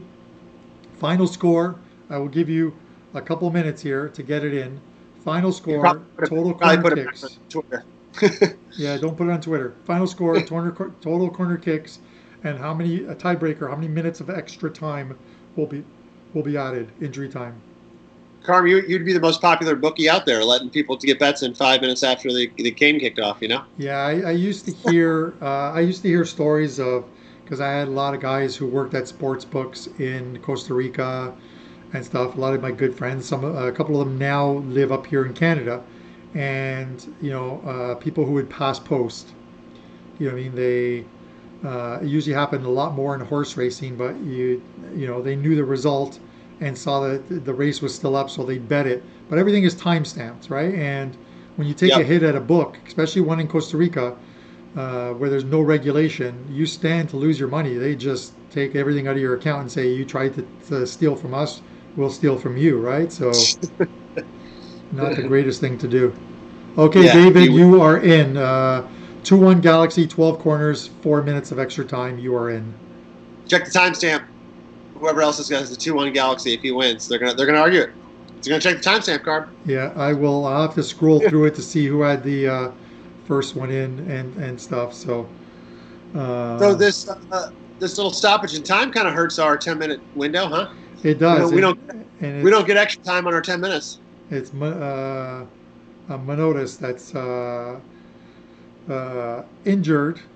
He may be coming out of the game, it looks like. So looks like it. I had him to score, so I'm not sure what's wrong with him, but it looks like it looks like a thigh injury. He went down. So he was in the box and he went to kick and missed, kind of a thing, or rolled over the ball on top. So yeah, probably right to the thigh. Oh, we got to turn over here to the Galaxy. Deep. That was a terrible turnover. Are they going to capitalize? No. Oh, they're calling for a handball. Are they calling for a handball? The odds are off. The odds are off the board. So you'll have to tell me. Stop it yet, but they're calling for a handball. The odds are off the board there, so you'll have to tell me.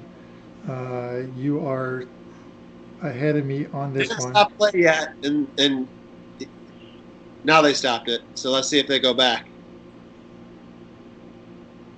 No, it doesn't look like they're going towards a review or anything. It's funny because when I talked about with one of my friends who plays a lot of soccer as well too, and I'm like, we're both of the thing that we thought that there would be quite a few goals in this game, or enough goals in this game. And are they stopping it? It didn't look like they stopped it. No. No, they kept playing. And we're like, the fact that we both like goals in this game just leads me to believe that this game is probably going to finish like 1-0 or so we're looking at the 1-0 exact scores just for the hell of it. So. Well, I mean, the good thing we got going on right now is both, the Galaxy, both for the tournament and for the regular season, need a score to at least, the 1-1 late in the game is the one I worry about, at least for a regular season result. But Galaxy got to push here. They'll be pushing. Hopefully we get something out of them, but nobody's going to. I think there'll be plenty of chances still left. I think we're still fine on that. Those are original bet.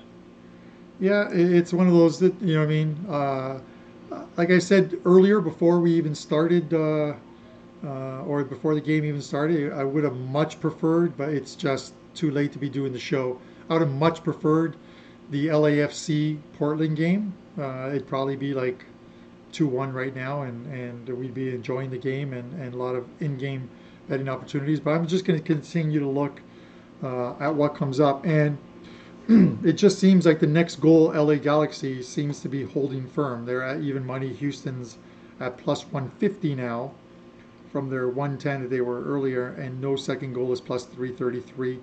The over 2.5 goals is now minus 120.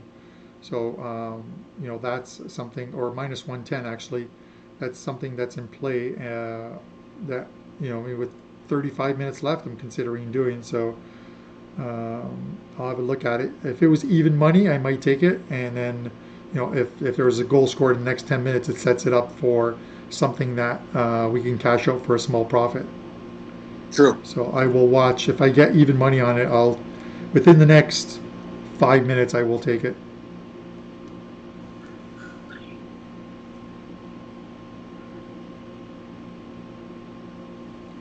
Yeah, Terrell, Portland, it's one of those games where tonight, it's how Portland plays. We know how LAFC plays, and LAFC plays that all guns forward. Let's try and score goals. Let's try and beat you. They only play one style. That's the way they play. The advantage here is LAFC is going to push the ball up the field. First in this group, and the first place is up for grabs. LAFC has to win to take first. First gets Cincinnati in the knockout stages on the 28th. So, on the 28th at 10:30, a late game, and it looks like. And if Portland, obviously, if Portland loses, they will have to play the Seattle Sounders. So that's one of those Cascadia rivalry games. These two teams don't like each other, so that would be another good one to watch. So you have to figure they're going to push it. Galaxy had a good look off the corner, pushing again, and it looks like another corner. Or did you not touch that? So we gave Nick, because Nick and David both had the same amount of corners, we'll give Nick 10 corners. So this way, one of the two, if it is 2-1 Galaxy, one of the two will win. And if for some reason the final scoreline is something that none of you guys picked, I will just randomly take everyone's name that's in this chat and put it in a hat and pick a name out. How's that? This way we give out the jersey. My name's going to be in that hat, right? Yes, your name is Abel. Doesn't seem fair. It doesn't, does it? Yeah, I know. Well, we got 2 minutes here to go on our 10-minute goal in the second half. So I don't know if anyone, 2-1. So, the plus 110 is the over 2.5. So I hate to throw good money after bad, but on the hopes that we get another goal within the next 10 minutes, I will take the plus 110 now as a wager. All right, we are in. Live over 2.5 plus 110. Live over 2.5 plus 110. Now, I'm not sure if anyone saw the video I posted. I was at a soccer store today, and Nick has a newborn, 6 months. 3 months, 4 months. I think you ask me this every day. He's 8, almost 9 months. 9 months. Okay, so there was a Buffon Azzurri shirt there that would probably fit him. There also was the German kit, the shorts and the jersey that would eventually fit him, maybe in a few more months. And then there was and I thought it was pretty funny. There was a Neymar, a Neymar. Nick, what are those? They call those things that you put kids in with the snaps on the bottom, the Little onesies. The onesies. There was a Neymar onesie, and I'm like, maybe the Neymar one would be a good one because if the kid's going to lie on the ground all the time, it's perfect. It's Neymar. As the kid's rolling back and forth, that's what Neymar does. So sure, why not? If he's watching the show, I think we're going to get a letter from his lawyer coming soon. Yeah. For slander. Neymar is definitely not watching this show right now, but yeah, it's not. Well, this isn't the most exciting game, Nick. I hate to say it, and Abel says, "Give me that jersey if the tie hits." I think there's some guys who have like a tie score who actually put a tie in there. Abel, you can't just throw in a tie after the fact. But it's pretty sure I saw some guys post a tie. Terrell posted 1-1 tie, 10 corners. 5 minutes of extra time. So I think he's the first guy I saw with a tie posted on there.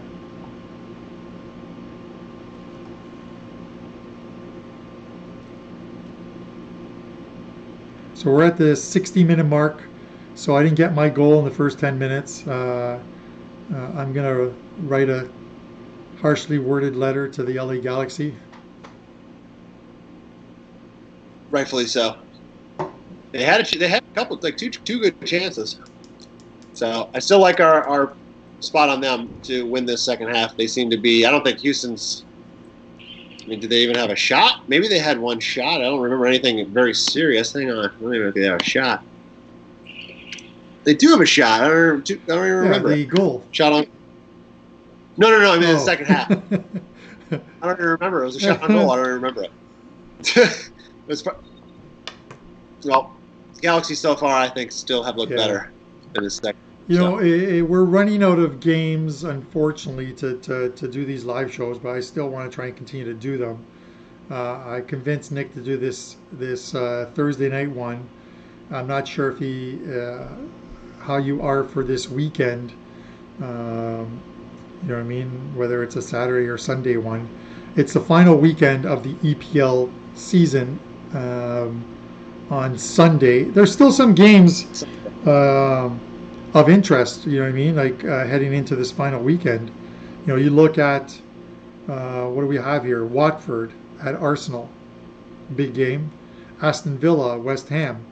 The results of those two games will decide who is heading down and who is staying up.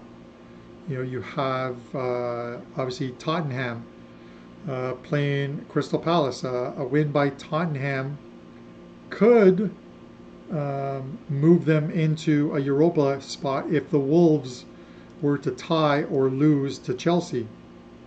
And you got to figure Chelsea need that game to maintain that fourth spot in Champions League. So there's a lot of really weird things at stake here. Tottenham could. Sorry. Sorry to interrupt. I was going to say I think the fun part about if we can do one on Sunday is that every game's going on at the same time, so it'll be not only the game we're watching, but I mean we'll be able to look at action everywhere. Yeah. The final one is Tottenham could very well finish 7th, where they are now. There's no way they can't finish. They can't finish worse than 7th.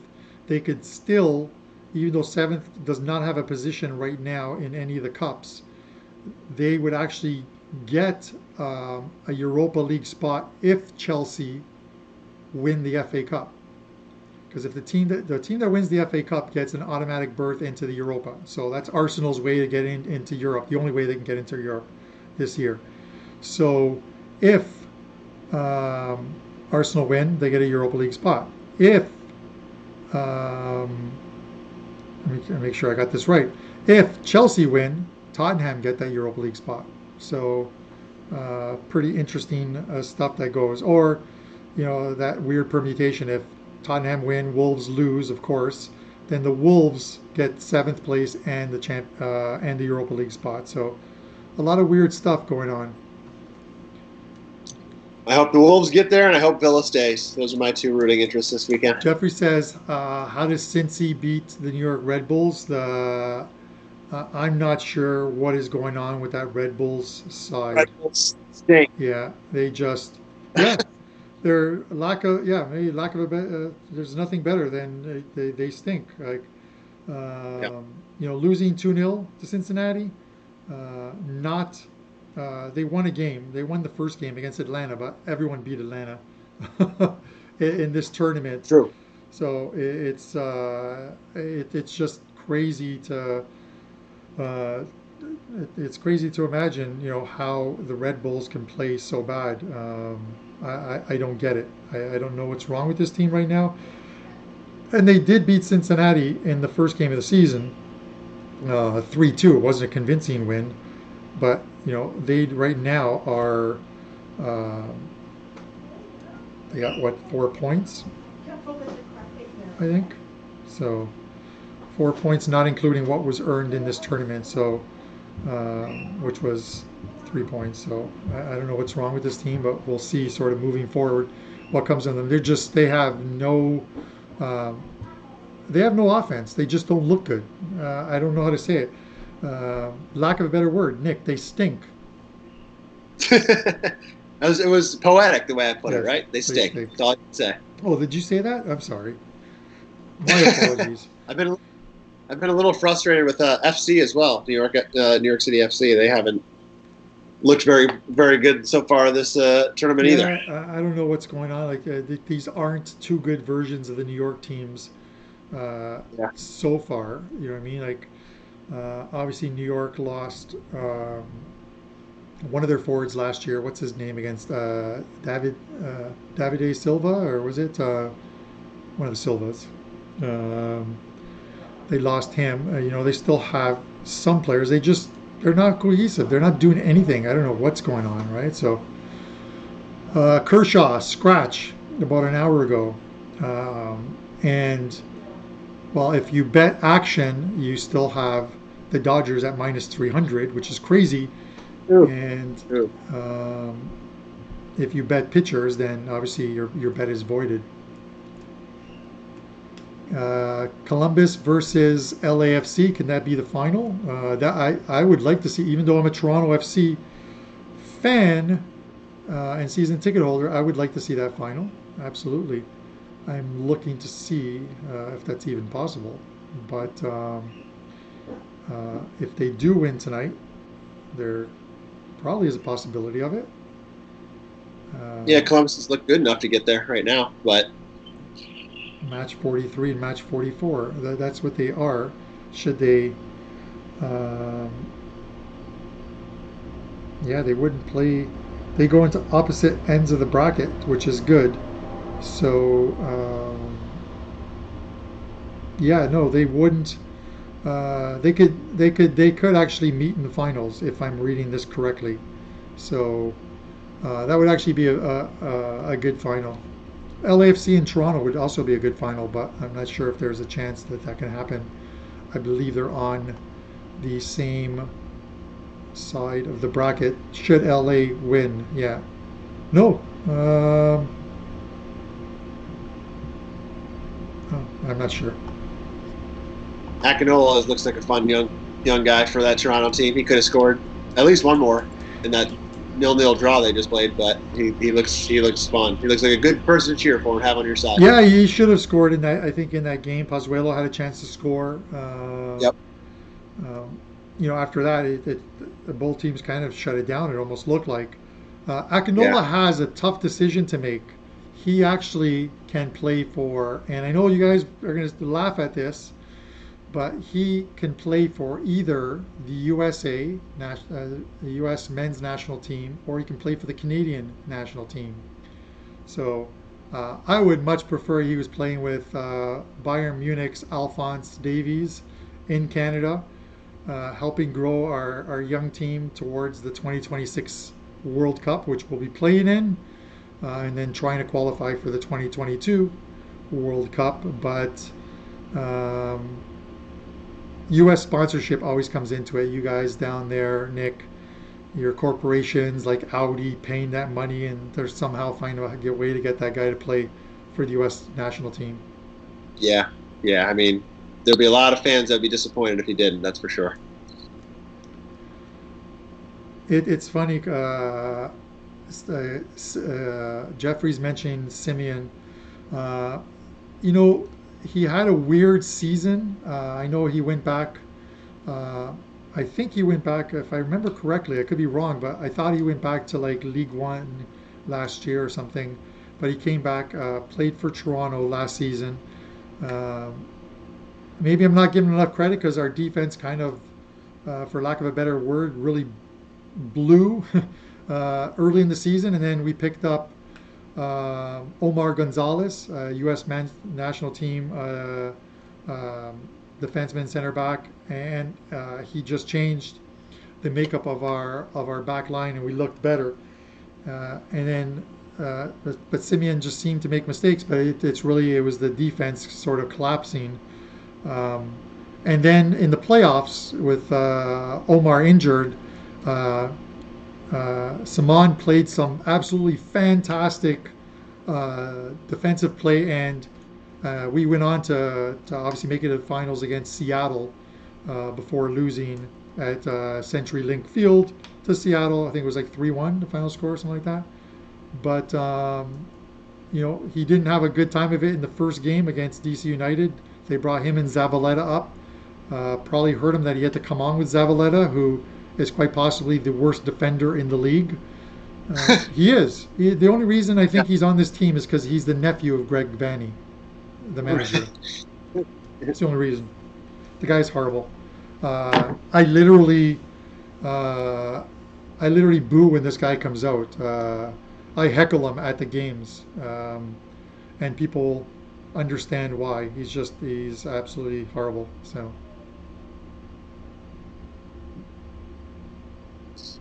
Abel says Galaxy scoring near the 75th minute mark. That's fine. I'll take it. I like it. This guy's got the wrong name for a guy who's living and playing in LA. Joe Corona.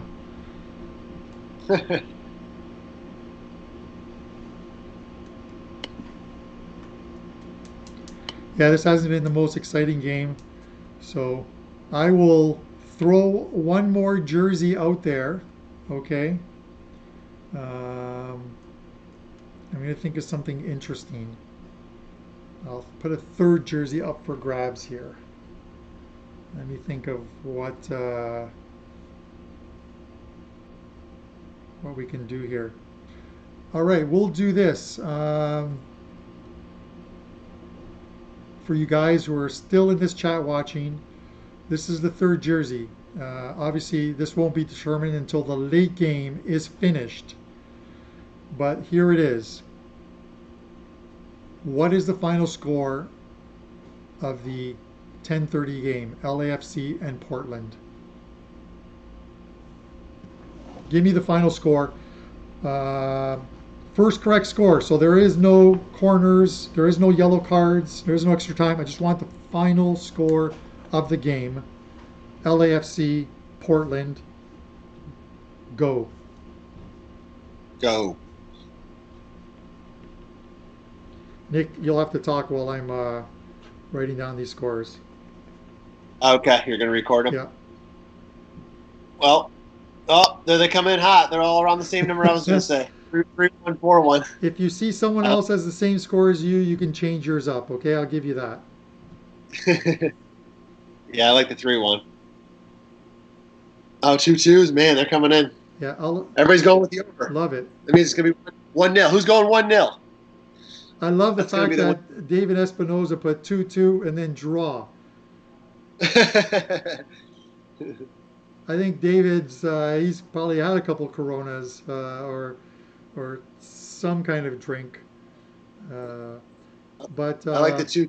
but James O'Rourke, you're the second guy in with 3-1, so I'll let you guys change it. If you're the second guy in, Jeffrey Rodriguez, I'll let you change yours. Um, so go ahead, guys. I will scroll through the chat later on to make sure you guys are all straight on this, but don't worry about it. I'll say the only G Sports, you're locked in at 3-2 Portland. You're good. I'll say the only good thing right now about our over position is that there's got to be 6 minutes of stoppage time at least right now. There's been several stoppages for a minute or two on end, so we should have some extra time to get a goal somewhere at least. Yeah. But we still got plenty of time in this game. Maybe at least 20 minutes of playing time. I heard something. I heard something smash. I thought something dropped. It was my wife shutting one of these side windows here that scared the living daylights out of me. So, yes, I scare easily.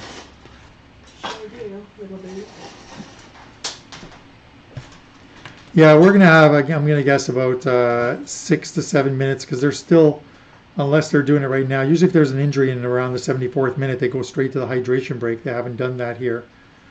So they're bringing in Alvarez, they're bringing in Traore, so it looks like there's some fresh faces and legs coming in for this Galaxy side.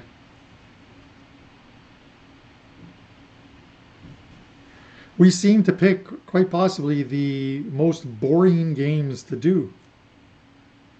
I think we had Juve was probably the one exciting one. They scored quite a few, but yeah, United in a 1-1 draw against Norwich. I mean, come on. Oh, man. We'll get there. We'll get there, boys. 3-3. How many? David's really drinking. He's gone from 2-2 to 4-2 to 3-3. Well, Jeffrey's already in at 4-2, so he can't have that one. So he's taking a 3-3 draw. No one else had taken a 3-3 draw because Nick Brown was already in. At Nick Brown, I like that Nick Brown is in the chat. Let me see if I can connect Prez into the middle screen because I know you enjoy him being part of the show. No, Prez not available.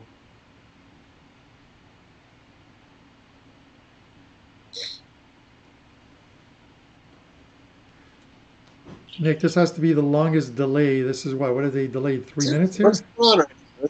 Yeah, this is ridiculous. No idea. There's like one sub at a time, and then the other team gets one sub, and then they go back, oh, wait, let me get one more sub. I don't know what hell's happening here. Yeah. It's got to be 10 minutes of stoppage time. EMJ, you were the first one in at 3-1, correct? So if anyone is choosing 3-1, you'd need to change it to something else that hasn't been chosen. Scroll through the chat, find something. Because I do not want someone complaining to me after the fact that, hey, I won, but you were like the second one to put a pick in. I'm going 1-0 LAFC. Guys, Nick. It's a terrible bet. All the other scores have been taken. What do I don't got anything left. Guys, Nick has started to drink as well too, apparently. So I have. I can't. What do I got to go? 4-3. I mean, my drink of choice is it starts sort of the same way. While I'm watching the game, I'll have like probably like beer. There's a beer. I don't know if you've ever tried it. I like Guinness to start with. I know you've heard of Guinness. But Guinness also has a regular, like a lager. It's called Guinness Blonde. And it's actually a very good beer when it's really chilled the way it's supposed to be. Really good beer. So I'll have that or those while I'm watching the game. And if the game wins, I always end with a congratulatory scotch. It's not a bad thing. That's a good thing. So what kind of scotch? I've got like a bunch. I get them as gifts. Even Prez gave it to me. So like whether it's like Macallan 12, 15, or 18, or I've got some 25s and stuff. My bro My brother, my younger brother, who's a racehorse owner, he owns standardbreds, and one of his horses last year, um, and this is a horse he bought as a 2-year-old. Not to go into horses, but he bought this horse as a 2-year-old from the owners in Iowa. It was racing in the Iowa fairs. It had raced like 4 times, I believe. I had won all 4 races, but it had made something like $4,000 or $5,000. But my brother saw the breeding on the horse and said, the breeding is phenomenal on this with a good trainer, and in big races this horse can make money. So he finally got a hold of the owners through an agent and bought the horse for 115,000 US. Brought the horse back to Canada within a week. It raced in a $100,000 race here, first time out for him, and wins. 10-1 odds, 50K to the winning horse. So he made back a good portion of his investment, and the horse went on to make over $1 million for him in the 2 years that he owned the horse. So he's been very successful with the ones. If you're a standardbred fan, he owned a horse that won the Little Brown Jug in Delaware, one of the Triple Crown races that they have, I think, down there, the Little Brown Jug. But yeah, he's very successful, and he always gets me scotch and stuff. Like when he travels, he goes through duty free and gets me some good stuff, so that's always great. David Espinoza says, any scores for the late games? Yes, let me find it here.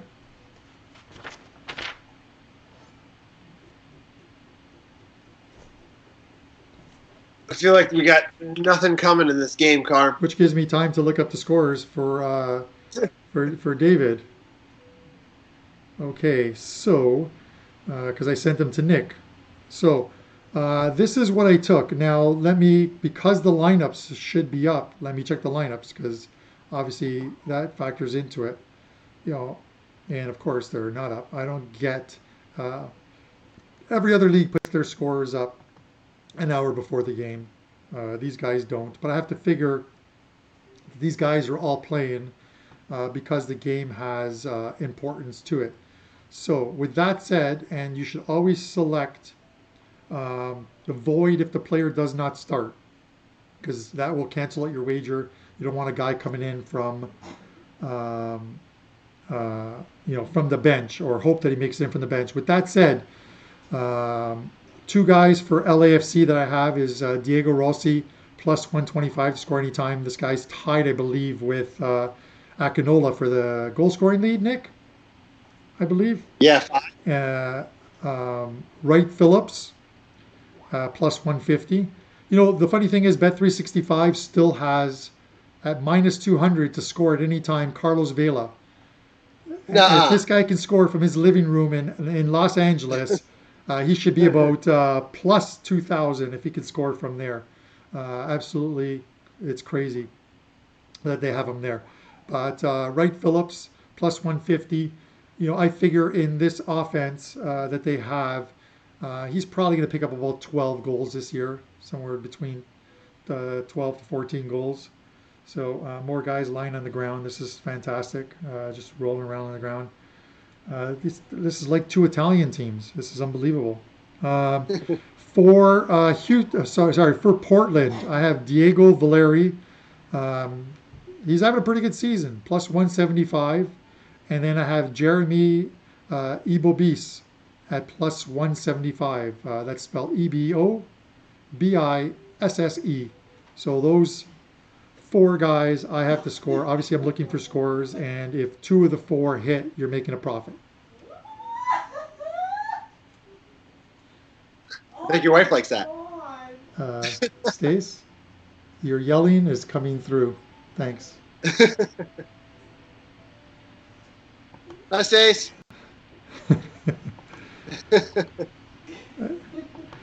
She is playing a game that apparently everyone seems to be playing, everyone but me.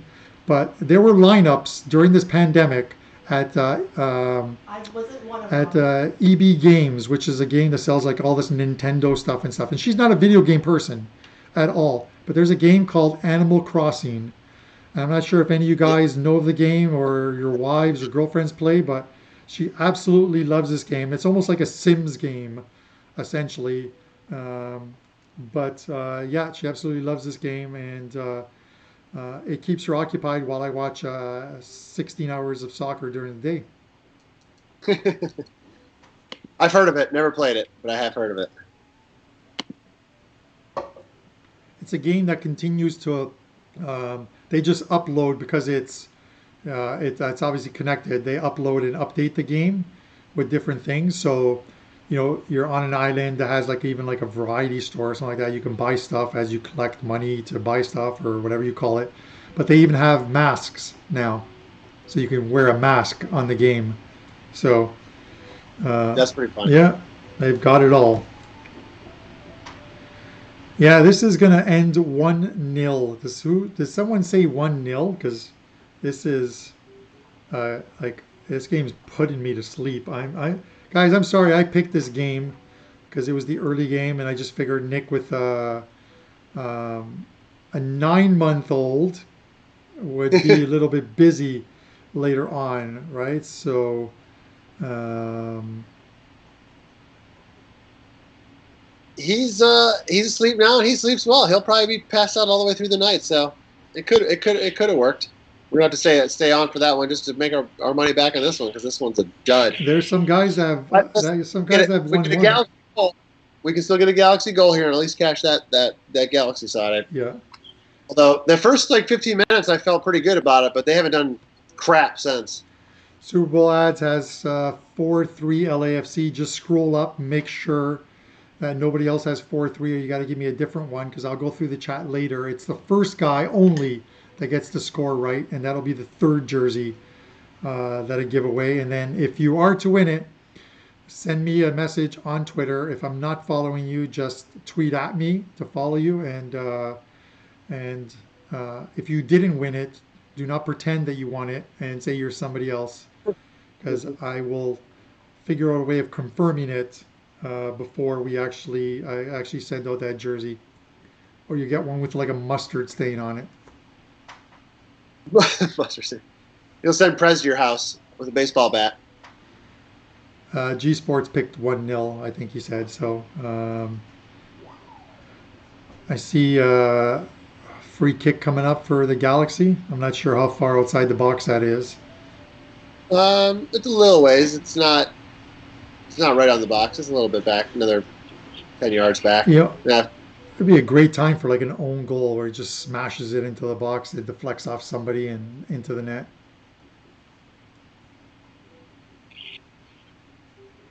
Yeah, I think you're the only one on Portland tonight. You just never know.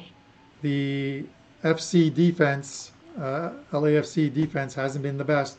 When you attack the way they do, you leave yourself open on the back to a team that can counterattack. It's one of the reasons why I've got Diego Valeri in there and Ibose. That quick counter could get him a goal tonight. So just never know. This game's funny. I had Houston in my mind as the side to play. When the game first started, and somebody asked that question. I forget who it was, and I mentioned that in the chat earlier when the game first started. Then they scored, and then as the game went on, after that point, through about the 60th minute mark, the Galaxy were the better side, and they looked like the team that was going to score. And I changed my mind, and I'm like, the Galaxy, they're going to score here. They're going to come back.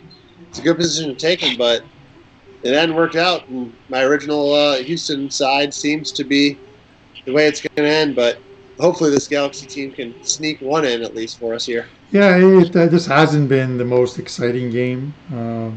Like we put a bunch of small stuff pregame in, a couple wagers into the second half that weren't prop bets and stuff at total, and the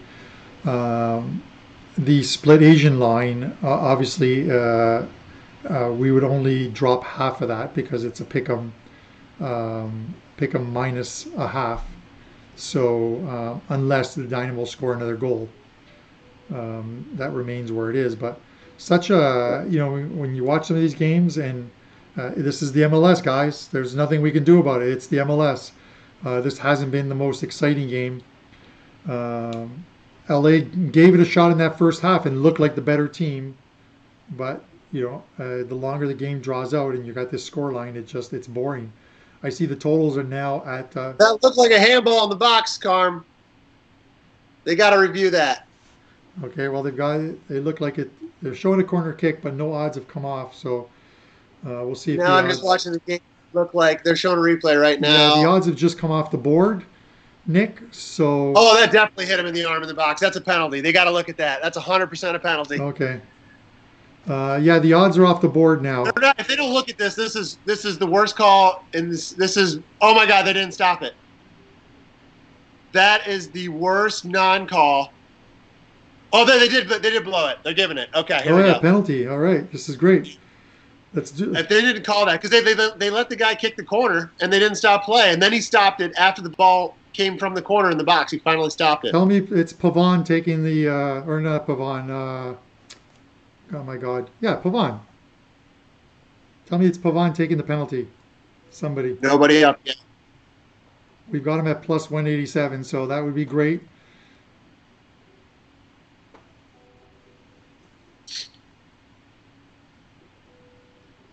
It was 100% a penalty. I can't believe they didn't. I mean, I saw it. I don't know how the ref. I mean, the ref, you got to be in the right spot, but how they didn't whistle down for it right away is beyond me.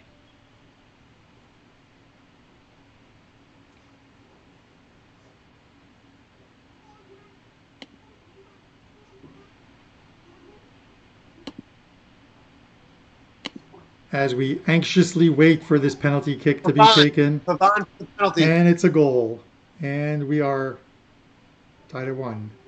Pavon takes it. So Pavon plus 187 cash is.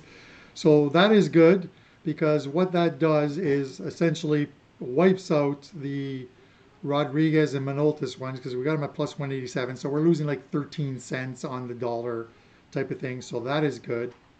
And yeah.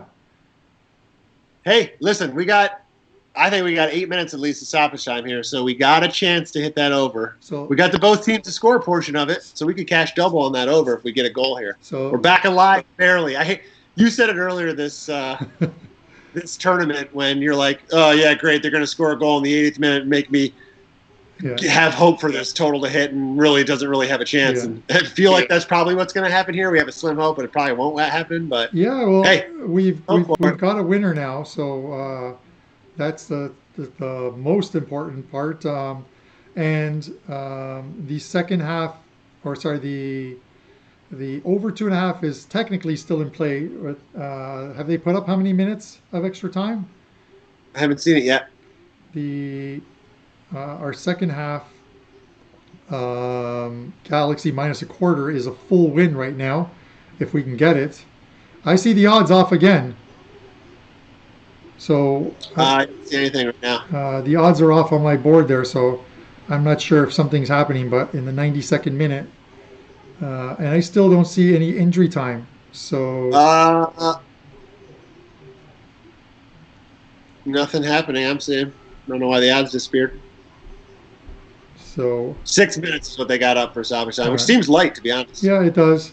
But we got 3.5 minutes of time left that we can snap. Galaxy, pass it. Come on. Oh yeah, right on there. That was a terrible pass.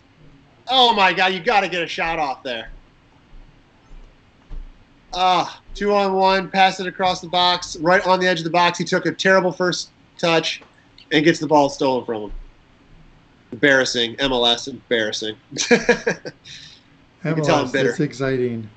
So that was a great opportunity for the Galaxy. What the hell? If I was allowed to live drink, this game would have me on my like 4th or 5th drink or whatever right now. What's our cash out option on the over 2.5? It's off the board because all the odds are off the board right now. Yeah, I guess just because there's only a couple minutes left. So yeah, it's off the every odd is off the board. They have cashed out our Pavon to score, so that's great in that sense. But the funny thing is that if the Galaxy, I'm just doing some quick calculations, if it ends by this score line, just because the Galaxy was the bigger bet on your Asian split line, and Pavan scoring, we're actually going to make a very, and I mean very, slim profit on the show. If they some $2.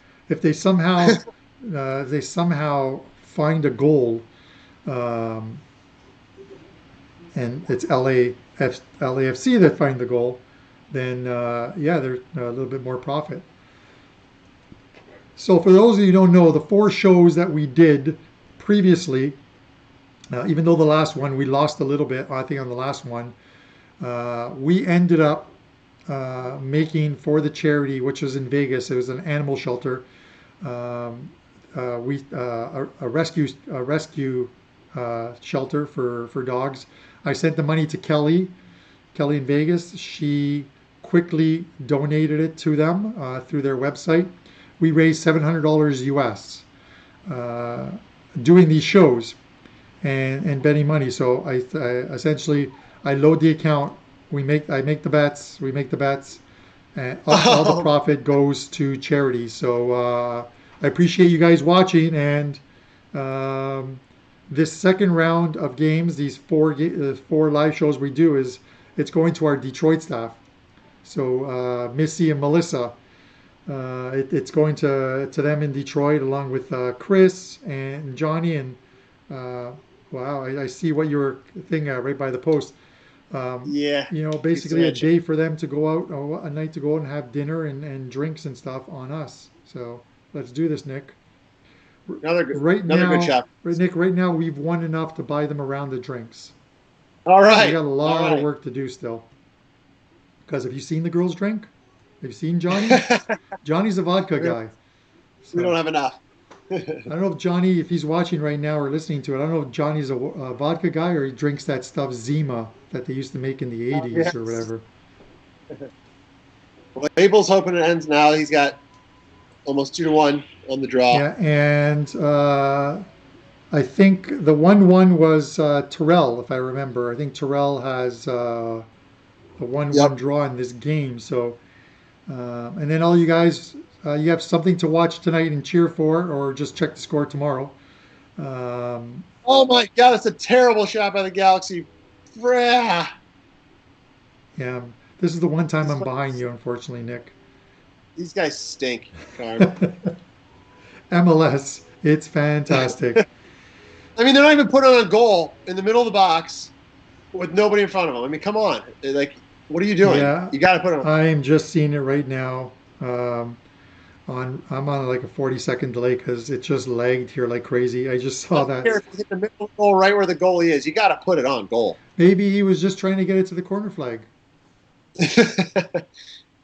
Oh, terrible touch from Galaxy again. Around the corner.